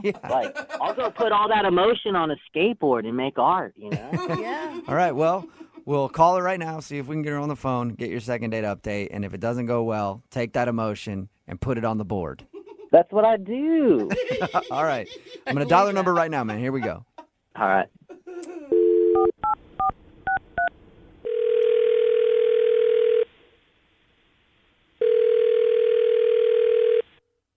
Hello. Hi, I was looking for Becky. This is Becky. Who's this? Hey, Becky, how are you? This is Jubal from Brooke and Jubal in the Morning. Oh, okay. Hello. Yeah, how are you? Fine. How are you? Good. Do you know where I'm calling from? The radio? Yeah, so you actually know the show. It usually doesn't happen. We actually got an email about you from a guy. What? Okay. His name is Josh, Oh, okay. and he's a skater dude. Mm-hmm. And you guys went out on a date, and Josh said that he's been trying to get a hold of you for like a couple weeks, and you've blown him off. So he asked us if we could get you on the phone and find out why.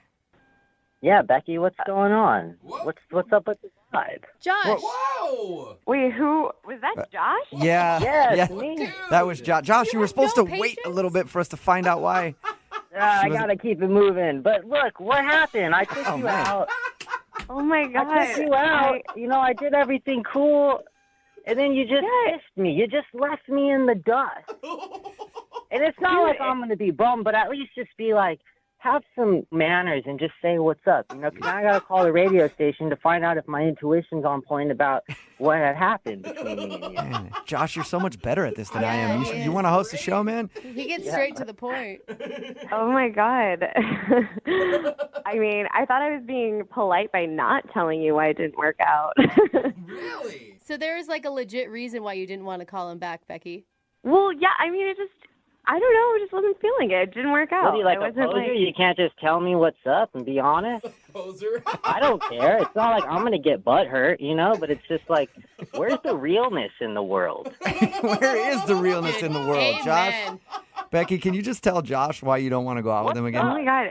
Honestly, you were like totally the opposite of what I thought you were when I met you at that party. You seemed super chill and laid back. And then you take me to some freaking nice restaurant like you're trying to marry me or something. And wow. we're just like eating caviar together. And I just was expecting somebody more laid back who wants to party and like hang out. And like, I'm just not ready to have like an escargot sort of guy in my life. Like, it's just not where I'm at.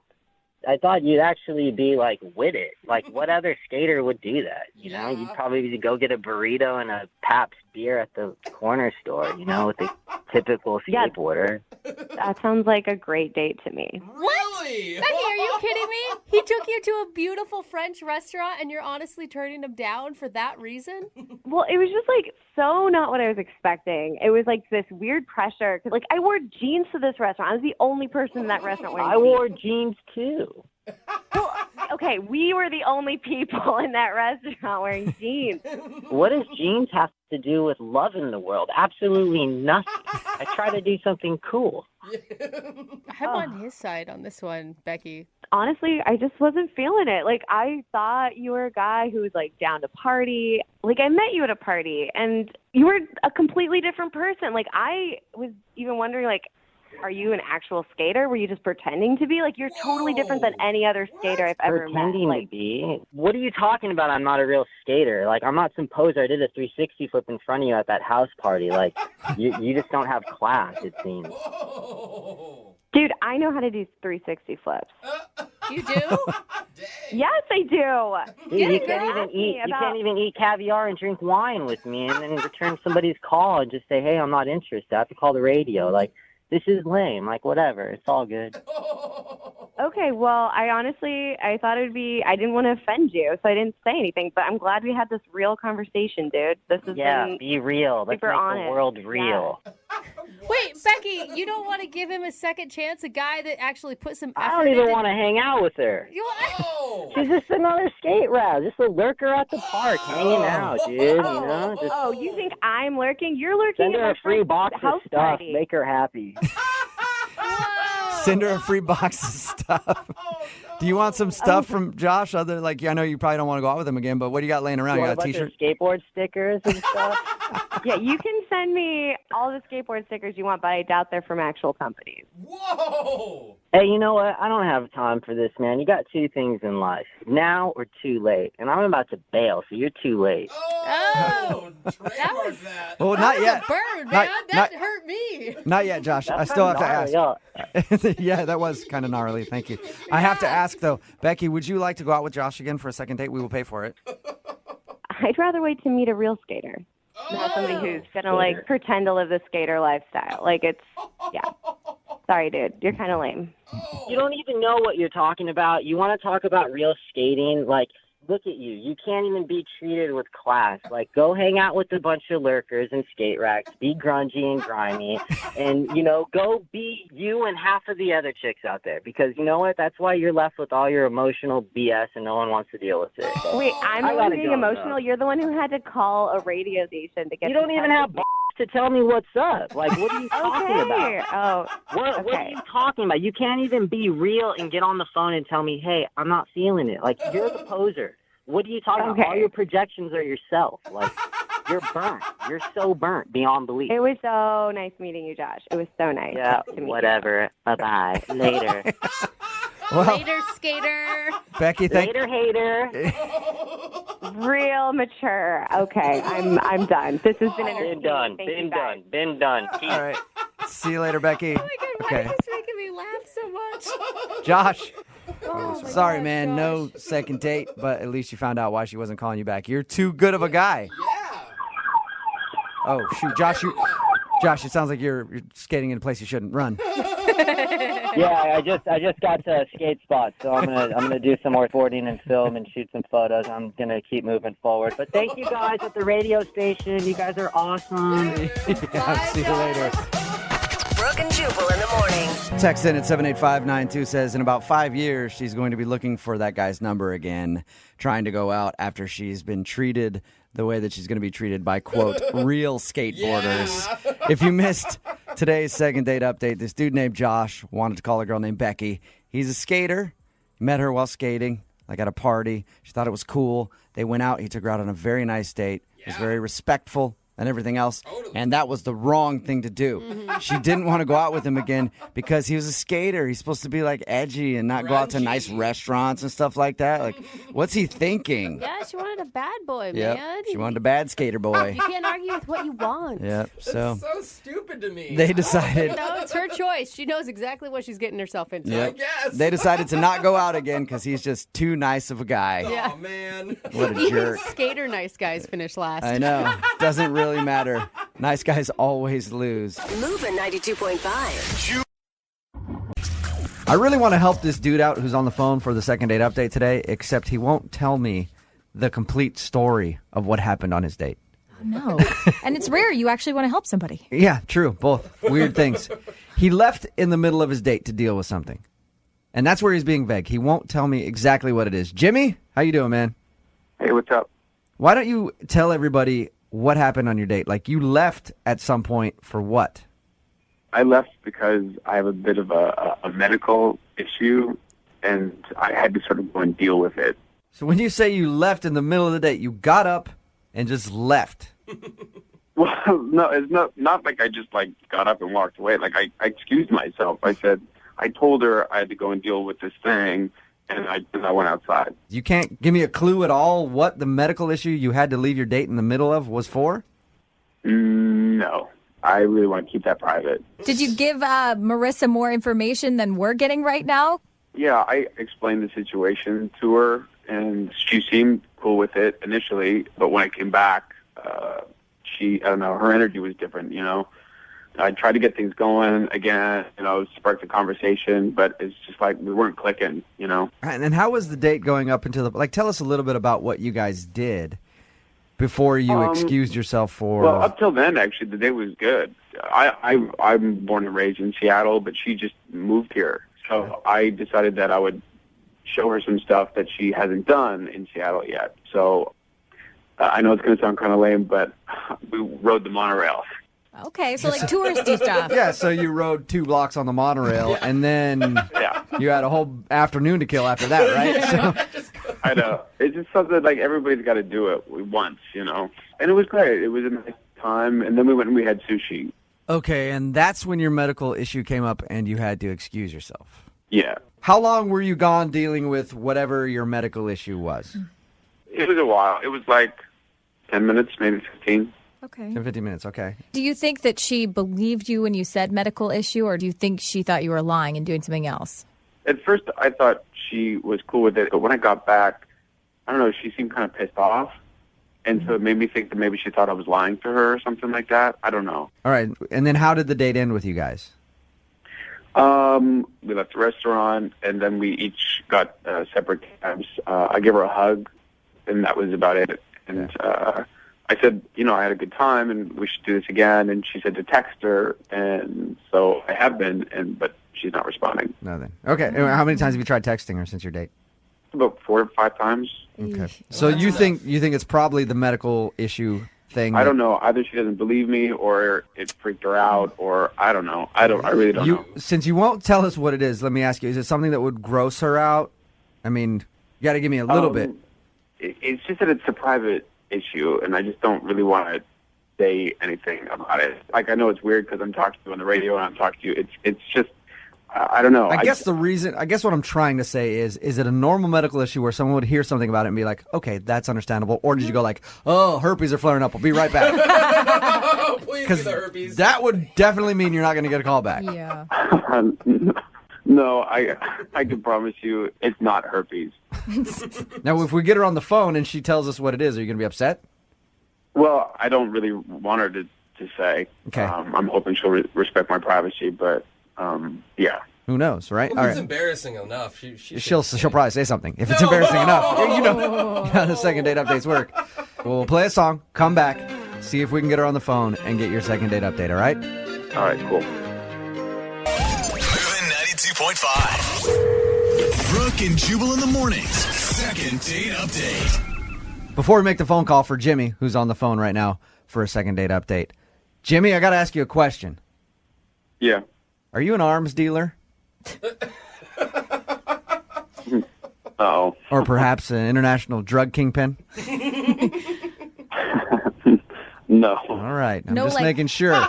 Because he's very mysterious. Very mysterious. If you listen to the first part of the second date update, Jimmy met a girl named Marissa online. They had a pretty normal date. Nothing of note, except for the fact that he left in the middle of it to deal with a medical issue. He won't tell us what the medical issue is.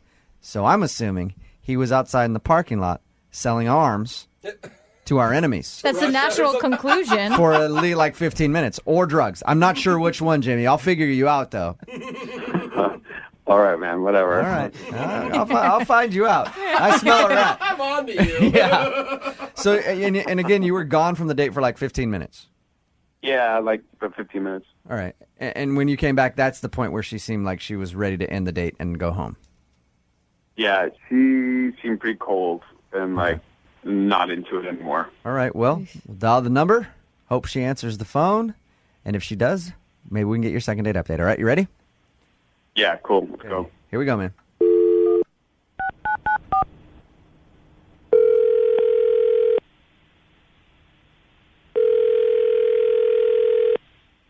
Hello? Hi, is Marissa there? Yeah, this is her. Hello, Marissa. How are you? This is Jubal from Brooke and Jubal in the Morning. Who? Jubal from Brooke and Jubal in the Morning, the radio show. Yeah, you are definitely a listener. Do you have a few seconds to talk to us? I'm sorry, why are you guys, what is this? Why are you guys calling me? I'm calling you because a listener of ours sent us an email about you.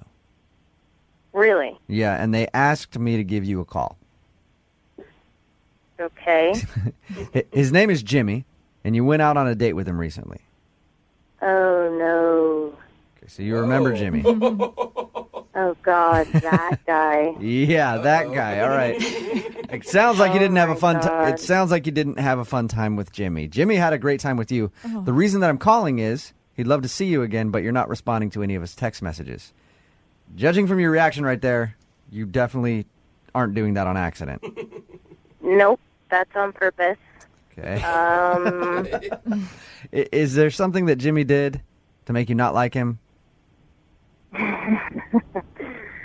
yeah, I guess you could say that. Is it the fact that he left in the middle of your date to take care of some sort of medical issue that he won't tell us what the medical issue is, but he described your date to us and said that everything went well until that moment where he got up, left, and came back 15 minutes later, and then you seemed kind of cold and upset. He told you all of that? Yep. But he said that he really likes you and would love to see you again. And if he can't see you again, he'd love to know why. Wow. Okay. Do you mind telling us what the issue is? What, his medical issue? Sure, I'd love to know. He won't tell me. Yeah, we're dying to If know. you want to tell us that, that's fine. No. Well, he never actually told me what the medical condition is, so I can't really help you with that.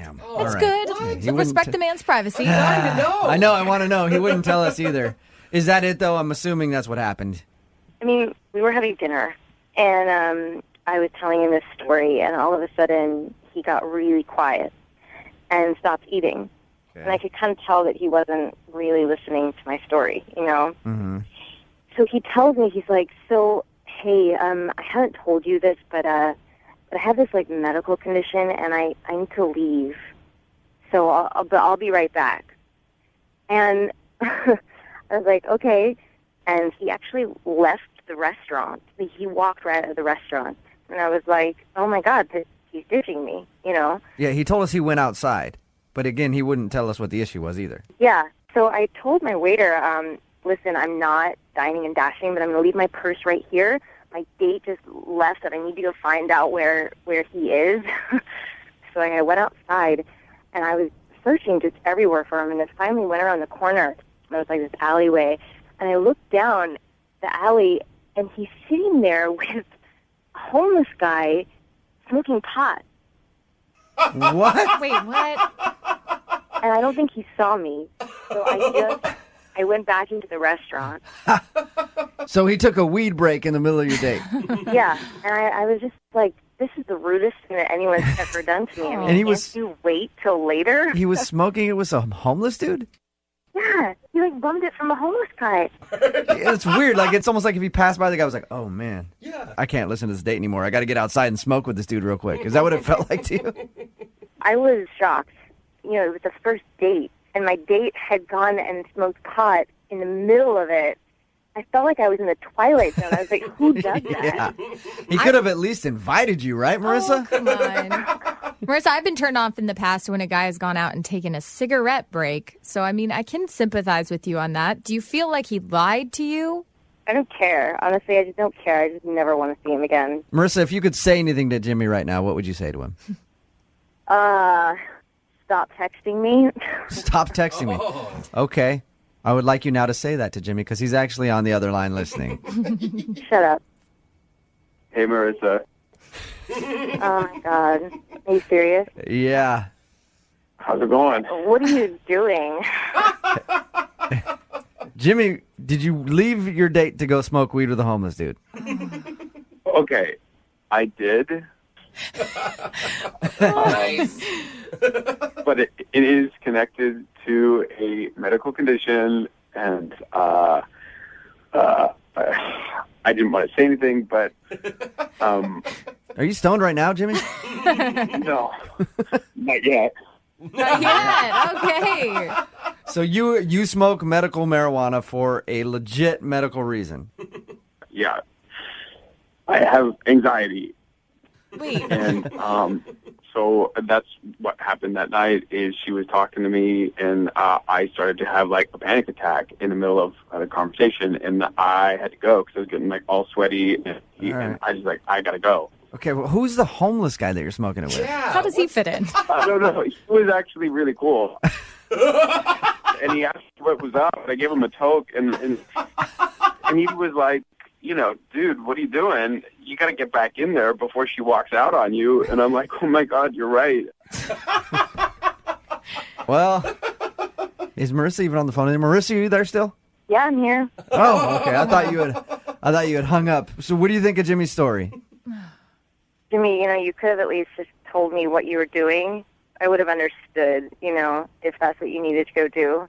Instead, you just, I had no idea if you were even going to come back. In hindsight, you're right. I was just in full panic though, and I didn't know what to do because I really liked you, and I think that kind of made me nervous. And I'm sorry. Well, lesson learned for the next date you go on, if there is ever one. Oh, that sounds like you don't want to go out with him again, Marissa. Come on. No, I don't trust him. I'll pay for a second date. Will you go out with Jimmy one more time? We'll pay for it.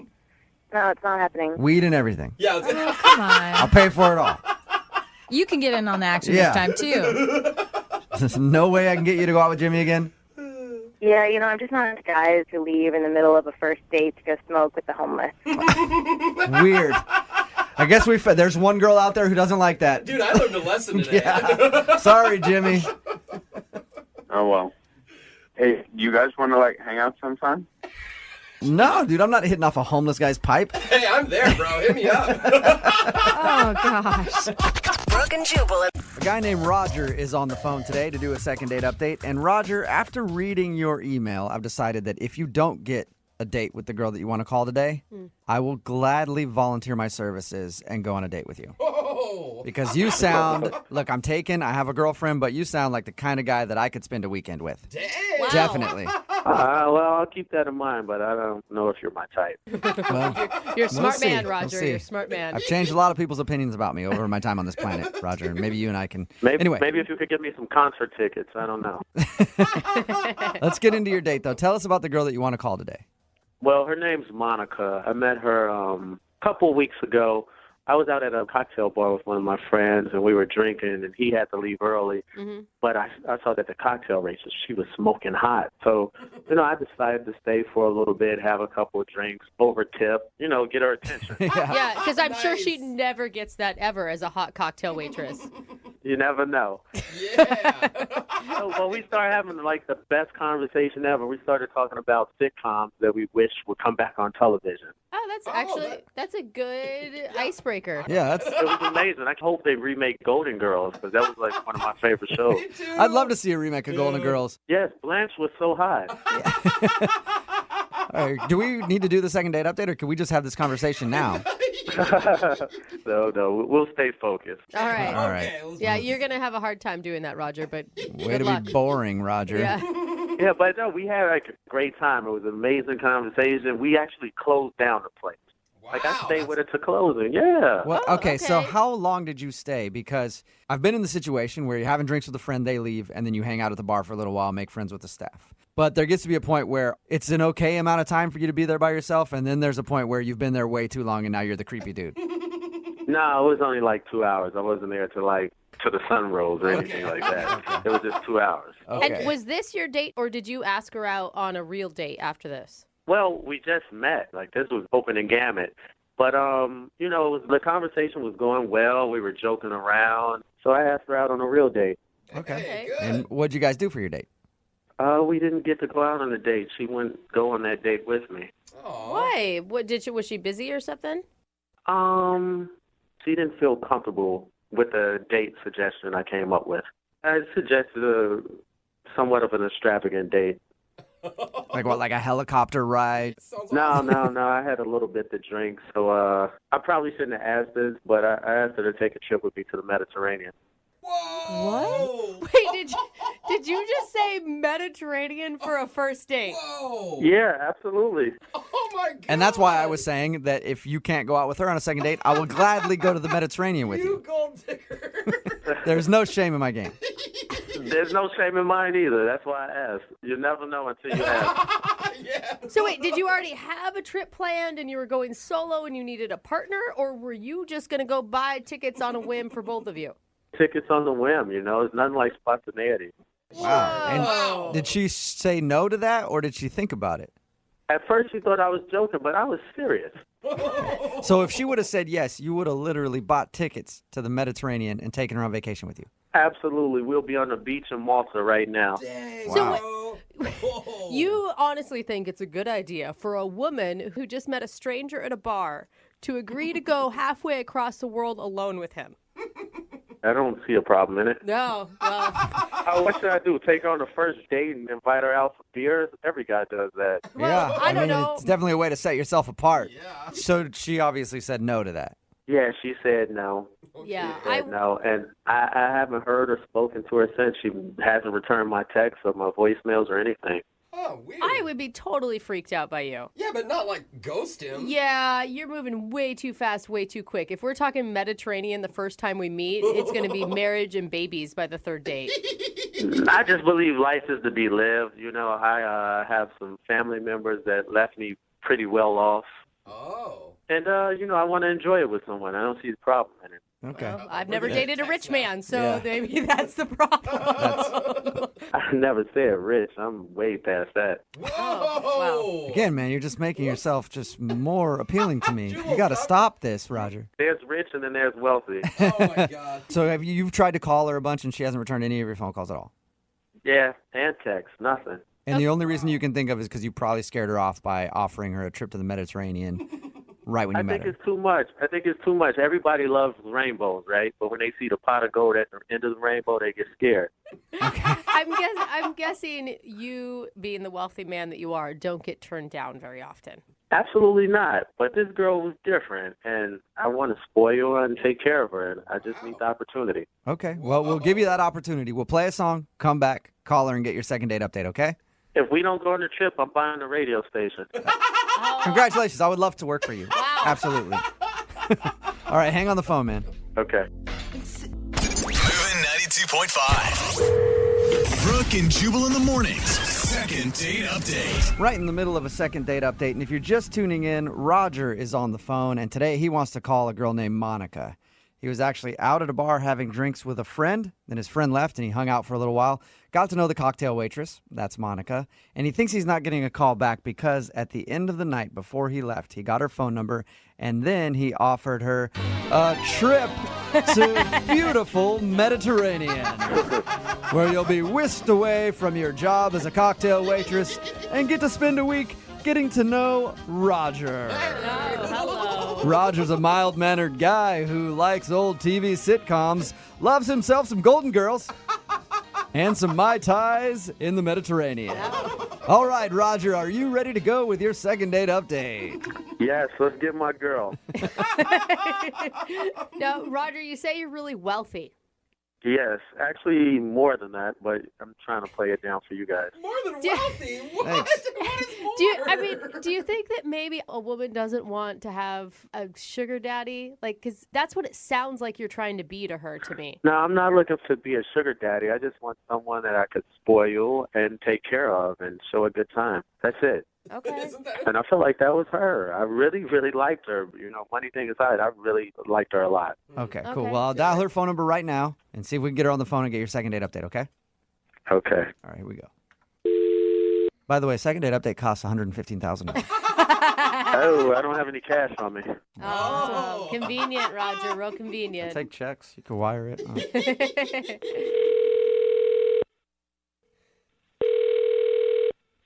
Hello, Hi, is Monica there?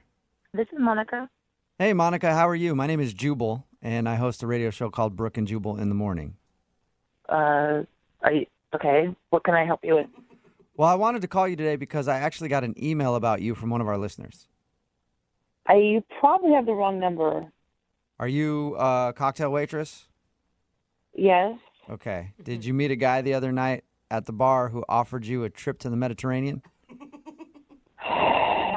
Is this a joke? No, it's not. That's very specific stuff, and that's the Monica that I'm very looking. specific. That's why I'm a little freaked out. So, how do you know all this?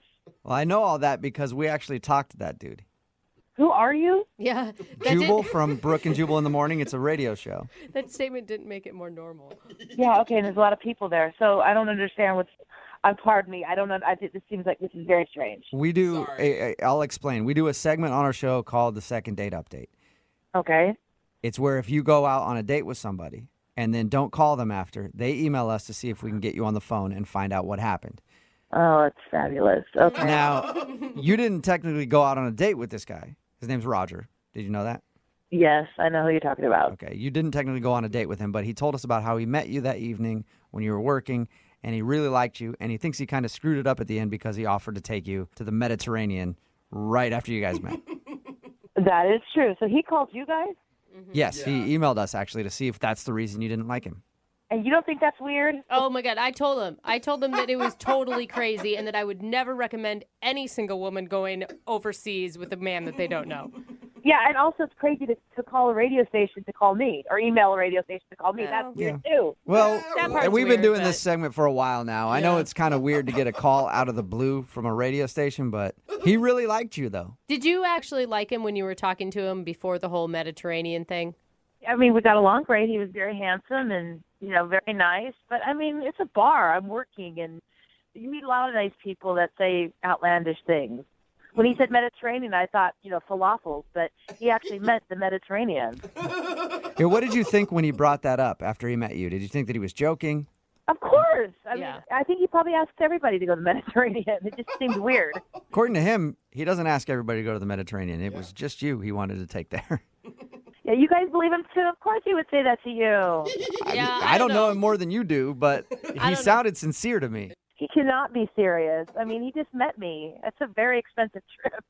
Well, Monica, I know how to tell if he is serious because he's actually on the other line listening and wants to talk to you. Oh, my God. No. Hey, Roger? Yeah, I'm here. Yeah. Oh, my God. Hi, Monica. How are you? Shocked. I'm sorry for the shock. I know it might be a bit much for you, and I do apologize. Maybe I shouldn't have said the Mediterranean. Maybe I should have said Miami or the Caribbean or someplace like that, someplace closer. I don't think that was the problem. No, that was weird to even invite me on a trip at all. You should have said just like dinner. Okay, we could do dinner. We could just go to the Mediterranean, have dinner, and come back. All right, I apologize. Am I coming on too strong again? Just tell Well, me what I need to do. mean, that just seemed so crazy to me. It just seemed like, I don't know, dangerous. That's the word I would have used too, Monica. Dangerous in what way? Do tell. Go with somebody I just met to the Mediterranean. I mean, What's dangerous about that? that doesn't seem odd to you.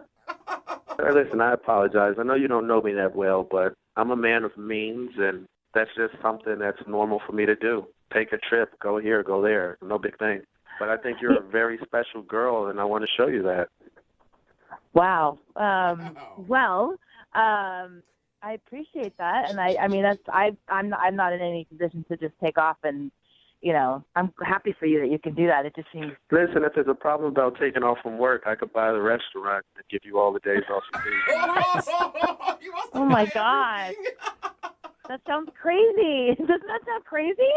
Yes, but there's part of me that wants to tell you go, and there's another part of me that wants to say, Roger, you can't just buy women. That's not how it works. I'm not trying to buy love. I'm trying to buy a restaurant. Two totally different things. Monica, you got to give it to Roger. He's at least funny. He's very funny. That's why we talked so long that night. All right, well, I propose a compromise. Let's go out on a date. I would, but it seems you seem very extreme. And Wait, hold on. You haven't heard my whole entire offer. We won't fly or go anywhere. 1. And 2, if you like the date or not, or we'll see each other again afterwards or not, I'll give you a car. Any car you want. What? Oh my God. No way! What? No, Roger. Yeah, and if you think it's a joke, I'll put the car in your name. Oh my God! Do no not way. take. You can't take that. She'd feel forever indebted to you. That's not a way to start a healthy relationship. Well, what's a good way to start a healthy relationship? Get drunk and hook up in the back of a car? There's other options? Listen, I'll show up to the date in your new car with a ribbon and bow around it, and if you don't like me, I'll have my chauffeur pick me up and take me home. Oh my God! That is quite the offer. There is no way you're serious right now. I'm totally serious. I'll send the deed to the radio station. They can see that it's in your name, and I'll send the title, to the radio station. They can verify it. And if you like or don't like me, the car is yours, no matter what. So you're offering her a car for a date. Not just a car, any car she wants. Oh my God! Man. Okay. Bentley, I'm excited. I don't even know what to say. I mean, Well, you should say yes. That's what I think. But Monica, would you go on a second date with Roger? We'll pay for dinner. We don't need to. It sounds so lame now, but Roger's offering you a car if you'll go out with him. I don't know. This is the craziest thing that has ever happened to me. Exactly. So you might as well jump on this front train. It gets better and better. This is just the start. Yeah. I don't. What are you gonna buy her next? A private jet? Like what? Listen, make your next move your best move. What do you think, Monica? He is offering me a car, any car that I want, just to go on one date with him. Yeah, that's exactly what it is. Okay, Monica, it's one date. I don't know. One date though. and a new car. And not only a new car, I'll fill up the gas tank. And that's really expensive. I think you're going down a slippery slope if you do it. If you say yes, it sounds so good, but I don't think so. A slippery slope made of money, baby. Come on. Stop trying to throw a monkey wrench in everything. Oh my gosh. What do I do? I don't know. You have to decide for yourself. I think curiosity has gotten the best of me. I'm going to say yes. Yes. Successful second date. Congratulations, Roger. Thank you very much. Yeah, and Monica, even more congratulations to you. We don't get a lot of people saying yes to the second dates because they're usually weird. I guess what it takes is somebody getting a car in order to make it happen. Just got to make an offer they don't refuse. Yeah. I am freaking out right now that this is actually happening. Well, will you guys keep us updated on what happens, please? Okay. And will you send us pictures of your new car? Yeah, I want to ride. Oh my gosh. We'll see. All right. Well, hey, Roger, before we go, I do have a question for you. Yes. Do you need any friends? You're so thirsty. You guys are my friends now. Okay. Brooke and Jubal in the morning. All right, you just heard one of the craziest second date updates we have ever had, and now it's time to get an update from that couple to find out how they're doing now.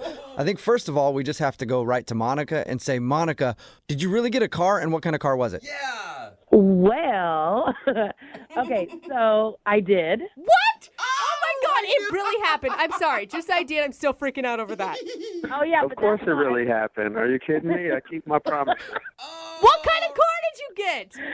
Well, he kept saying, whatever you want, whatever you want. Like, I really wanted, like, a Land Rover or a Tesla. Yeah. But I thought, I'm going to get a Toyota Camry. That's more reasonable because I didn't want to take advantage. Okay, Right. and is it a new car or a used car? Brand new. No, brand new. That's still awesome. Never Yeah, owned and it. if things don't work out, you can always drive Uber with it. Yeah. It works on a couple levels. So did he get you a Camry? Yep. So he picks me up for our date, and he's in the brand new Camry. Oh my God! What was going through your mind? I was shocked, and I was excited, of course, but I was shocked. I thought, wow, he's really a man of his word, you know? And the license plate said fresh and had the dice in the mirror. Oh, shut up! Did Don't not. even. So what did you guys end up doing? Well, he drove me to this pizzeria. We both love pepperoni pizza. Not just any pizzeria, though. It's one of my favorite pizzerias in town. So I decided I'll rent it out for the day. What? So that it'll just be her and I there. Yeah. Wait, you couldn't just take her to a pizza place. You had to rent the whole pizza place out. Yeah, I don't want other people interfering on our first date. Okay. Yeah. And I get the feeling that you guys are definitely still together because only rich people actually call it a pizzeria. Yeah, like right? the whole word. The chef cooked just for us. The whole place was empty. It was just us. They had nice music going, and the ambiance was fabulous. It was very classy. Okay, so obviously you were a little smitten on the date. A little bit. Yeah, of course you was smitten. It's not any kind of pizzeria. It's not the kind of pizza you eat with your hands. We actually use the knife and fork. Okay, now I'm starting to not like you. No, but we had a really good time. But then next day, I got a call from the car lot asking how they wanted to make arrangements for payments. What? Wait. Oh, are you serious? Whoa, wait. Yeah. So now you're like, okay, it was too good to be true. Dude. This guy just leased a car in my name, and now I have to ante up for all of it. Yeah. I was so mad. So I took the car back to the car lot, and I was like, I did not sign anything. This is ridiculous, and left it there. So you don't have it anymore? So that's it? So you just returned the car and you guys... No. See, what had happened was the car people messed up. They were supposed to contact me for the payments. I don't know why they contacted her. And, it's a big misunderstanding, but then she rushed and took the car back, which is like, wow. Wait, so the car is returned. Nobody has the car anymore, though. No, the Camry is gone. She returned it too soon. And Oh, yeah, of course. Now you're saying the payments were supposed to come to me after the car got returned. I see how you're rolling. Sketchy. Yeah, I made up for it, though, because I was so upset that we had to return the Camry. I just went out and got her a brand new BMW. Oh, God, no really? way. Well, I was so You pissed did. off at the Camry people, it just made me upset. So I said, whatever. I picked up one day, took her to get a BMW, paid all cash for it. That way we won't have this problem again. So That is so baller. you are now driving a BMW that the repo man is not going to come get. Yep. That's so cool. All right. And have you guys continued any romantic relationship, or are you just buying cars? We went out on, I would say, 5 more dates. And now, finally, we're finally going to take our Mediterranean trip. Really? Up. Yes, the summer. Okay. But be honest. Do you actually like him? Bro, I just want to know because all we keep talking about is free cars and restaurants that are rented out and Mediterranean trips. Yes, of course. I mean, he's handsome. He's funny. We have good chemistry. He's very romantic. I like him. Okay. And he has some substance to him, too? Wow. You take a lot of convincing. I mean, a car and a rented pizzeria isn't enough.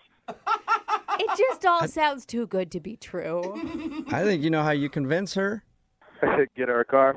Yep. That's exactly it. Get her a car, and I'm sure she'll be very happy. Yeah, but if I get her a car, the people are going to call her to set up payments afterwards. Congratulations, you guys. I'm glad things have worked out for you. I need to start following you guys on Instagram or something because I think that you have a life I'm jealous of. I'm not quite sure yet. Well, it's Roger and Monica, BMW at Instagram. Yeah, right. Brooke and Jubal's second date update. You know, dating in high school is awkward. Your hormones are raging. You both smell like body odor. Tough part about being a guy is try to spray on enough Axe body spray to cover that body odor. It never works. Trying to make out with somebody with cheese stuck in your braces, that's never fun. Oh, gross. But what's more awkward than dating in high school? Me dating a high schooler. What? Whoa. That's awkward. That took a turn that I didn't want to go to. Curfews you got to deal with. Parents don't get it. It's illegal. Police officers don't get it. Right, exactly. But you know what I say? Age ain't nothing but a number, baby. That is not true. And I'll be there to pick you up at 3:30 this afternoon so we can go get a soda and some froyo. But this is not about me and my problems right now. This is about today's second dater. His name is Matt. And the reason that I said all that is because Matt reconnected with a high school sweetheart. Oh, thank God. I thought we were talking I thought Matt was trying to go to homecoming dance all of a sudden, and it No. was going to get weird. He reconnected with a high school sweetheart, and now she's not calling him back after they had a date. Matt, what's up, dude? Hey, what's going on, Jubal? Not much. How are you? Oh, Matt. I'm good. I'm all right. So tell us a little bit about the girl that you want to call today. Her name's Avery, and we went to high school together. We dated for like a year, our senior years, and then split up for college. I never really came back home until recently. I just moved back a few months ago, and I heard she was still here through some friends and found her on Facebook. And How long ago was this? We started messaging on Facebook a couple months ago. Oh, no, I meant how long ago was your relationship with her in high school? Oh, that was like 9 years ago. 9 years ago. Okay, that's a long time. Yeah, it's definitely been a while. I mean, you keep tabs on people, but I haven't like seen her or had like a real conversation with her or anything in that time. So is this one of those things, like when you reconnected to her, you've always kind of still had feelings, or you're just like, hey, an old friend. I mean, I still had feelings, definitely, but, I was open to just reconnecting. How did she react to you hitting her up on Facebook after all those years? I guess she was weirded out at first, for sure. I definitely tried to show her I didn't have an agenda or anything. I just wanted to see how she was doing, and I think that warmed her up, and we got to chatting. You liar. You did have an agenda. You wanted to ask her out again. Maybe that's probably true. What was your reaction when you saw her picture after 9 years of not seeing her? Well, when I saw her picture on Facebook, I definitely thought she looked amazing. She looked pretty much how I remembered her, except grown up. Nice. I was going to say, she still looked like a 17-year-old girl. I was into that. Gross. Oh, my God. No, more like, just she seems young and, full of life, and she's got that same smile and these gorgeous eyes. So tell us about your date then, when you guys actually met up. What did you do? I took her out to dinner, Mm-hmm. but we were just basically catching up for, an hour and a half. She was still like the same person, super friendly, really nice. We had a good conversation overall. It went really well. But there was this one part that got a little uncomfortable and awkward, and so now I'm rethinking everything. What part was that? Well, I went in for the kiss at the end of the night, and she definitely did the tilt the head away as I land on the cheek move. You were like, what the hell? We've made out so many times before. Why are you shutting me down now? That definitely was going through my head. But I was trying to cover that. Did she say anything, or did she just dodge the kiss and it was obvious? She said, "No, I'm sorry. It's just a little too soon." And I was like, "Oh no, it felt really normal to kiss you right now, and I'm sorry. I should chill out." And she said, "I had a really nice time. I'll talk to you later." And I said, "Cool. I'll give you a call." And then she just got in her car and drove off, and that was the last time I talked to her. You haven't heard anything from her since your date at all? Nada. And you've tried texting and calling her? I was trying to keep it cool, but I definitely called a couple times and threw out a few texts for the next few days. Since this was your high school sweetheart, it'd be awesome if you called and her parents answered and you're like, "Can I speak to Avery, please?" I didn't call her home line. I still remember it, but I definitely got her new cell phone number. Were you guys firsts? I know that's creepy to say it that way, but I just want to know. Creepy. You're asking about their 17-year-old sex life. What's up with that tone you use? Exactly. If I said, "Hey, dude, did you take your V card?" that would be different, but I felt like I should say it. Were you guys first? No. Were you? I'm just curious. I don't know. That could show intimate, how much exactly, how intimate you were with each other and how serious things were with you and how much she remembers you, because girls don't normally forget their first. Normally, they don't. Normally. No, we were approaching that line, and then college came, so we were dancing with that line, and then I missed my opportunity. Oh, so you're just looking. It's all right. I know why you still remember her then. She's the one that got away. She did. All right, well, we'll play a song, come back, call her, and get your second date update, all right? All right, thanks, guys. Hang on. Moving 92.5. Brooke and Jubal in the mornings. Second date update. We're right in the middle of a second date update, and if you're just joining us, Matt is on the phone. Today, he wants us to call his high school sweetheart, Avery. They reconnected after 9 years and went out on a date, and now she's not calling him back. Matt? Yeah. Before we get to the phone call, I just want to say I picture you in high school talking to this girl, just kind of like this, just that music playing in the background. That's what the time was. So, hey, Avery, this is Matt. So I was thinking, maybe today after the pep rally, we could sort of kind of stay behind while everybody leaves, and then we could go underneath the bleachers and, we could do stuff. Are you interested in, doing some stuff under there? I promise that I'll be really, respectful. I'll do, under the shirt and maybe over the bra, and I will treat you with the utmost respect. And I promise, later I won't go into the locker room and tell everybody that we totally boned down. I'll just give them the honest answer that nothing really happened except I touched your bra. Okay, I probably won't let that happen. I'll probably exactly say that like we went all the way, but that's what we do in high school, so maybe you should just be cool with that. Okay, sweet. Then I'll see you at the bleachers right after the pep rally. Okay, so yeah, cool. Go team. Okay, see ya. Is that pretty much how you sounded? Yeah, I mean, a little less Beavis and Butthead, but totally.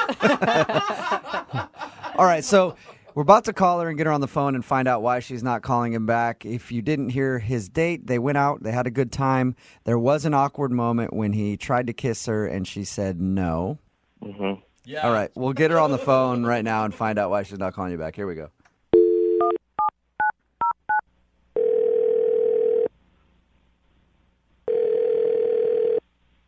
Hello, Hi, can I speak to Avery, please?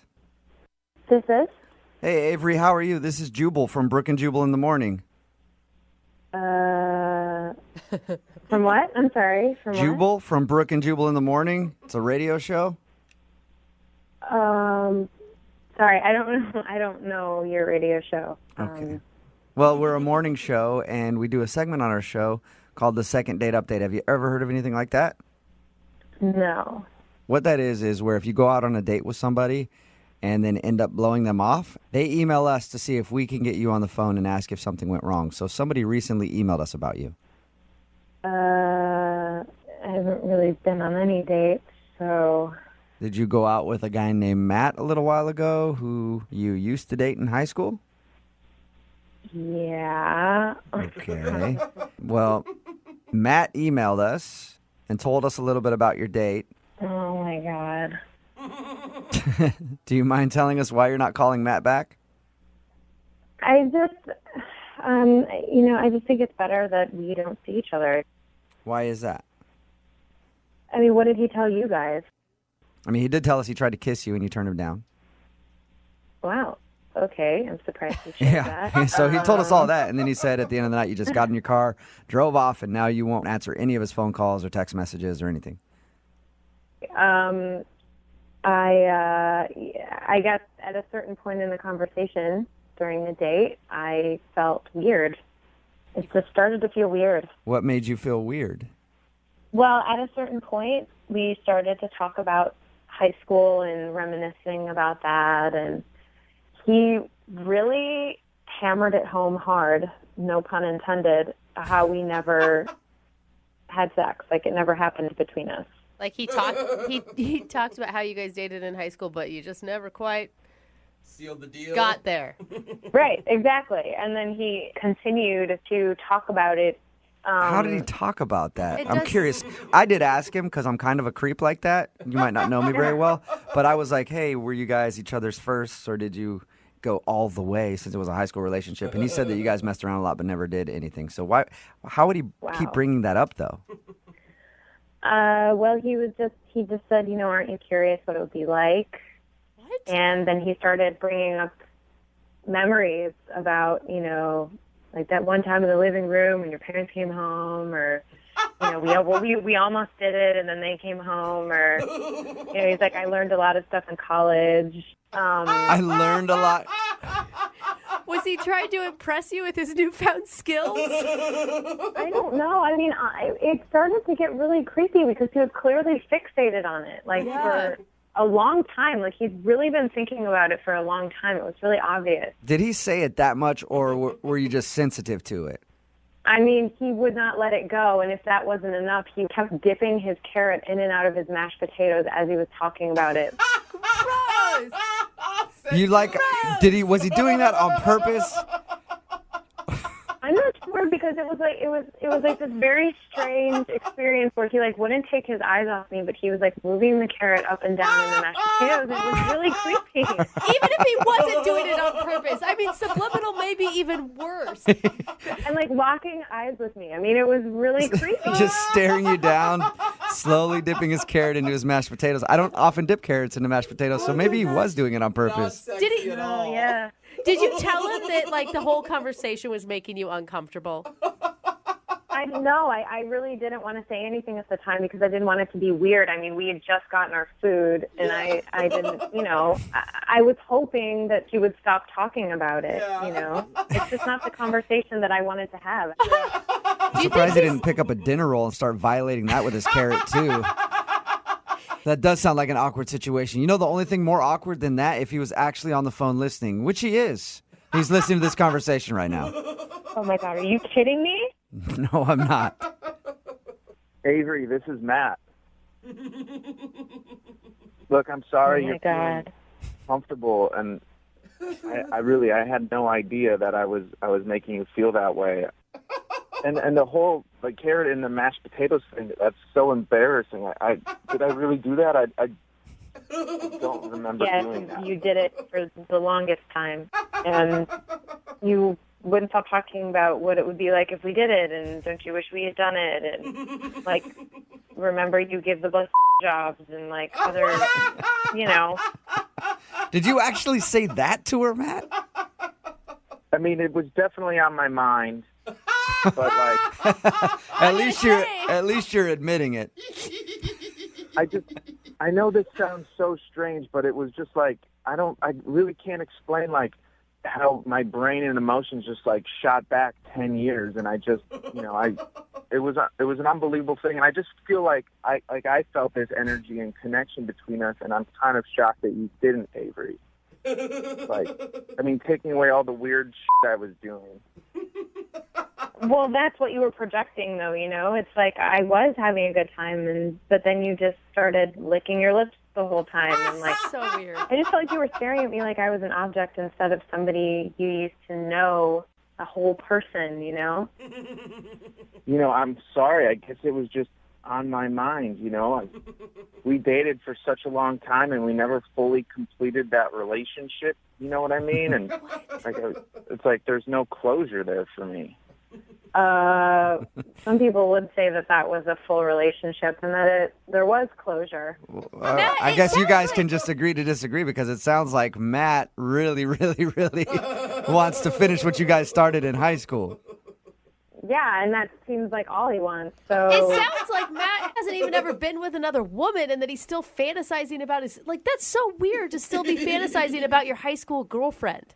It's not that I've been fantasizing about her. It's just that we had such a strong connection, and we were almost there. And I really wonder what it would be like physically to express those feelings and connections. And when you date people after high school, you don't have that history with.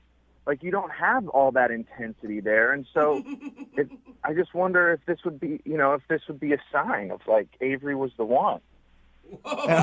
Or you reverted back to a horny high school boy who couldn't think about anything but that. Exactly. Yeah, that's how I felt that night, and it just made me really uncomfortable. Okay, well, this is a perfect time then for me to ask Avery if you will go out with Matt on a second date. We will pay for it.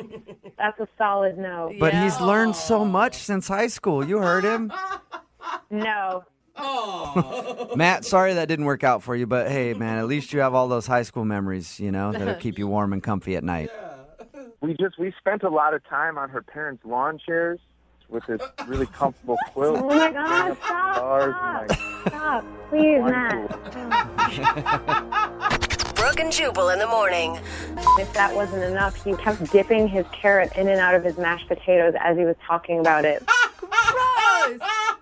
Was he doing that on purpose? I'm not sure, because it was like this very strange experience where he wouldn't take his eyes off me, but he was moving the carrot up and down in the mashed potatoes. It was really creepy. One of the weirdest things I've heard any dude do on a first date. Yeah. It's Brooke and Jubal in the morning. Matt wanted to call this girl named Avery. They were high school sweethearts. They reconnected, went out on a date, and I guess during the date he just kept talking about how awesome it would be if they went all the way, because they never went all the way in high school. They almost got all the way there, and I guess he's been thinking about it ever since. But during the date, when he was eating his food, while he was talking to her about this, he was looking at her and dipping his carrot in his mashed potatoes, Just swirling Just- it around. yeah.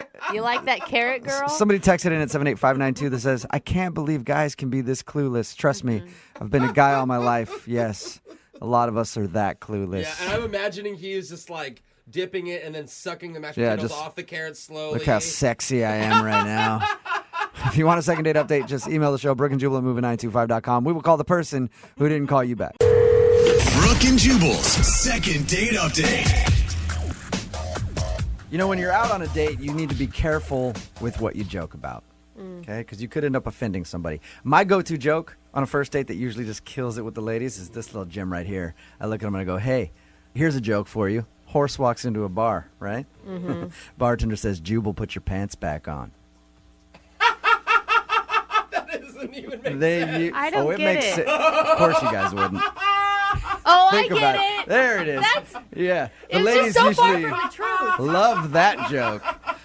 The guy on the phone to do a second date update today, though, is having a problem. He thinks maybe he told an off-color joke, and it kind of turned the girl off. His name is Dave. Dave, what's up? How are you? Hey, I'm good. What's going on, man? Just licking my wounds, I guess. God, you sound so upset, Dave. So you think that you told this girl a bad joke, and that's why she's not calling you back? Yeah, I don't know what I did, but that's the only thing really I could think of that went wrong. All right. How long ago was your date, by the way? About 10 days ago or something like that. And how did you meet this girl? I met her at a bar, Okay. and she was with some friends, and I just started talking to her. Now, a lot of people, when they do these second dates, they say that their first date was actually just getting drunk and hanging out that night. Did you guys actually go on a date, or did you just get wasted together?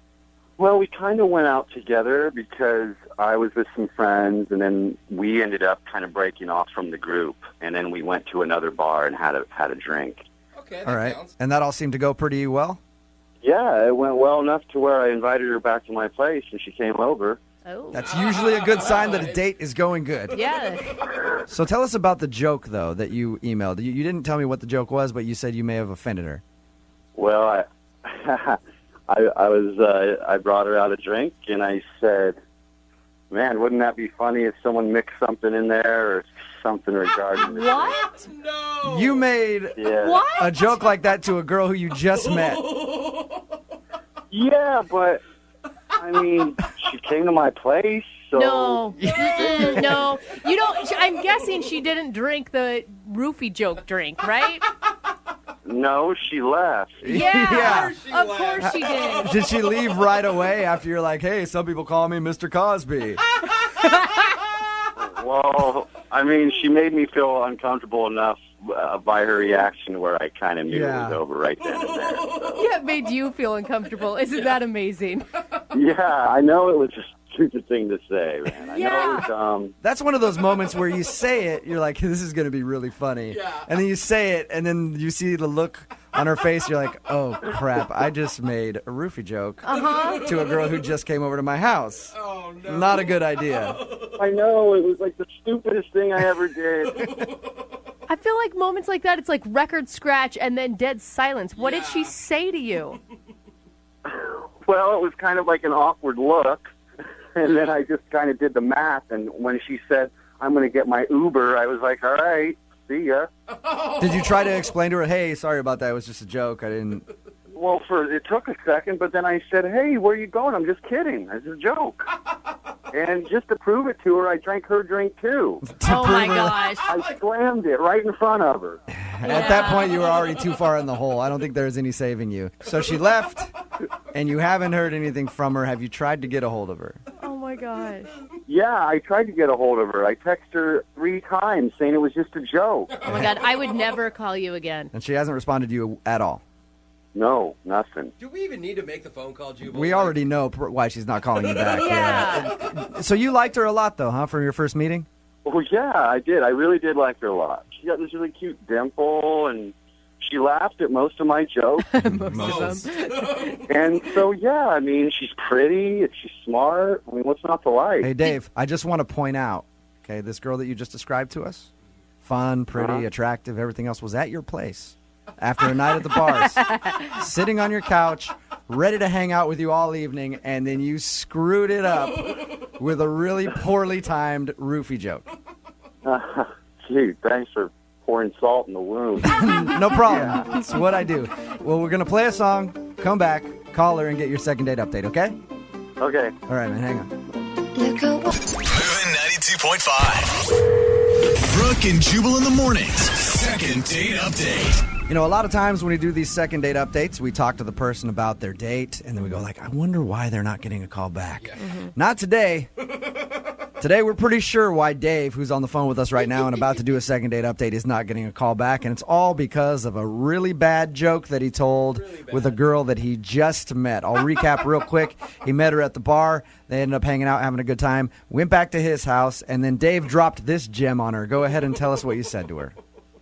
I brought her out a drink, and I made a sarcastic remark about if anyone put any roofies or drugs in the drink. So funny. Bad idea. Yeah. Anyway, after he said that to her, she turned cold and then left, and he hasn't heard from her since. So we're about to call her right now, and maybe she'll blow our mind. Maybe you have body odor. Who knows? It could be something different. I don't know what I did. I thought we were having a blast. And then You know what you did. You know what you did. Everybody knows what you did. All right, I'm going to dial the phone number right now, get her on the phone, and get your second date update, okay? Okay.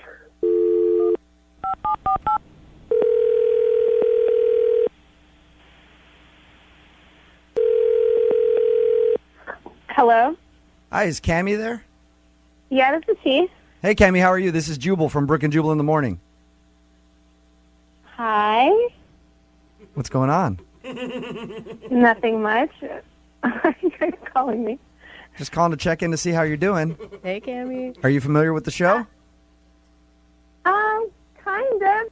Have you heard a second date update before? No, not really, but yeah. I guess. No, not really, but yeah. I heard of them. Okay.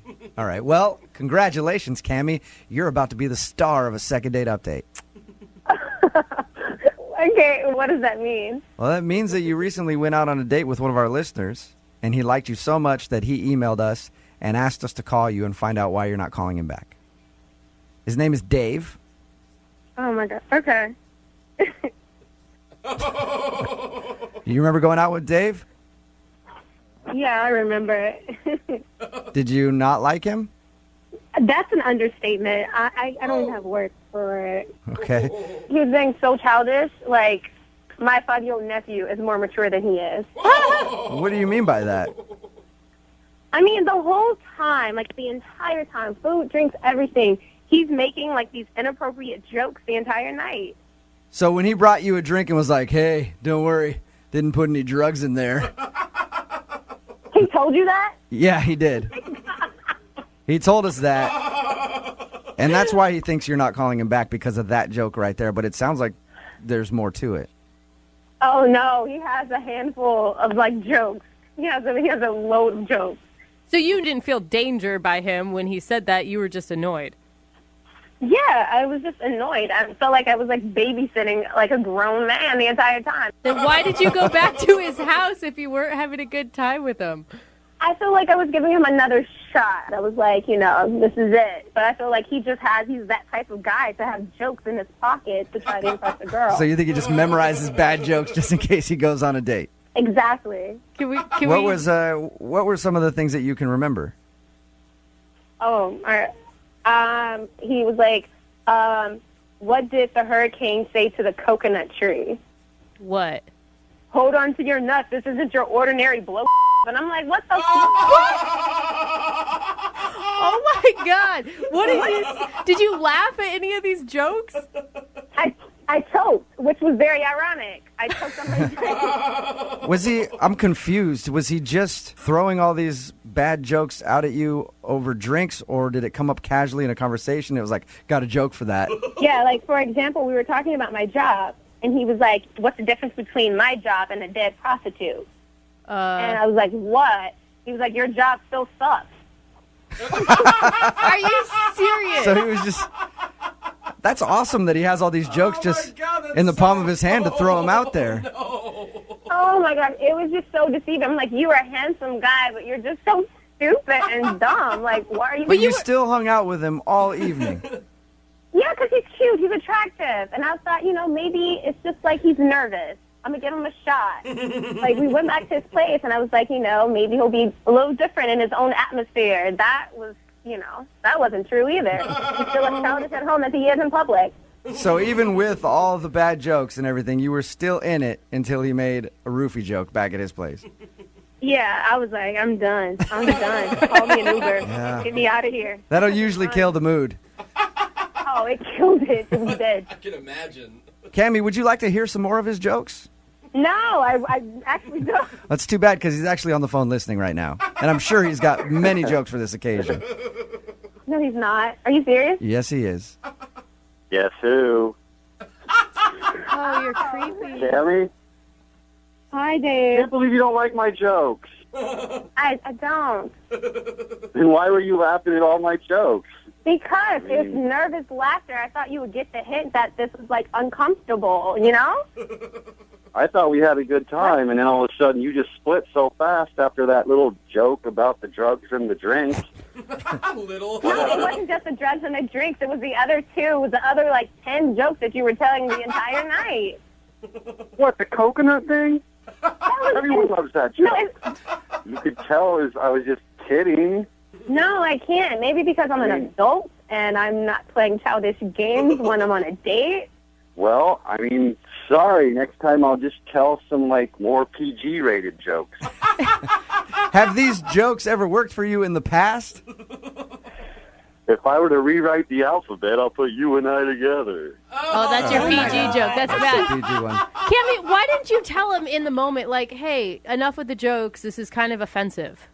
I didn't want to, like, embarrass myself and then, like, crush him at the same time. Like, it was just an uncomfortable situation. Like, I don't like making people feel bad. Oh, well, it's okay now. I didn't know you were on the phone. Yeah, it's all different. Now that she knows you're on the phone, she feels bad about it, Dave. Cammy, look, I'm sorry. I didn't know you felt that way. Had I known, I would have just stapled my mouth shut for the rest of the night. I really like you. I thought we had a good time. And if you ever want to hang out again, I promise I won't open my big mouth. It's a pretty good deal. No. Cammy, you went back. Cammy, but think about it. You went back to his place even after all the bad jokes that you said you just hated. It was just that one joke that put it over the top. You must have liked something about him. His face. Okay, well, you like his face. That's good. You think he's a cute dude. Cammy, would you go out with Dave on a second date? I will pay for a second date for you guys. No. What if we make sure he doesn't say a word and you just get to stare at his face? When are you going to be at the table with us? Sure, if you want. It's really... How about this? He and I will sit there with you and we'll just try to top each other with bad jokes the whole time. Listening to two idiots tell bad jokes the entire night is not my ideal date, so I'm going to decline. All right. I think that's a smart decision. I'm really sorry to hear that, Cammy. Yeah. Yeah. Hey, Cammy, before you go, I got a joke for you. No. Oh, my God. No. How do you leave an idiot in suspense? I don't know. Nailed it. All right, that's all. Brooke and Jubal in the morning. Got a text message in at 78592 that says, I made a worse joke than the guy from the second date update on a first meeting at my place. I said to the girl, hey, nobody knows you're here right now. You could disappear and never be heard from again. Oh, no. It says that she did not see humor in it. No. There's no punchline there. There's only creepy. If you missed the second date update, Dave wanted to call this girl named Cammy. He knew what he did wrong. He made a really bad joke after they went back to his place and he got her a drink and he came up and was like, there might be something in it. He made a roofie joke to the girl that he just met. And then she left. But it turns out that he was just cracking bad jokes the whole time, and she couldn't deal with it. Yeah, she wanted him to shut up and just be pretty. Yeah. Was the problem. She said the reason she stuck it out through all the bad jokes leading up to that one was because he was cute. So she stuck around. But after he made that joke, she's like, I can't do it anymore. Hey, it's like me and you when we're on dates with hot chicks, dude, and they're annoying, but you're like, I guess I'll stop just talking. deal with it. Yeah. Is someone going to tell Jose that he's actually the guy that people want to be quiet? And Shut your laugh up, Jose. I'm surprised at all the people texting in at 78592 who really liked this guy's jokes. They're like, that's awesome. I wish you would have made a joke like that on a first date with me. I'm scared of the guy who said he's writing these things down for new material to use later. If you want a second date update, all you have to do is email the show, Brooke and Jubal at moving925.com. We will call the person who didn't call you back.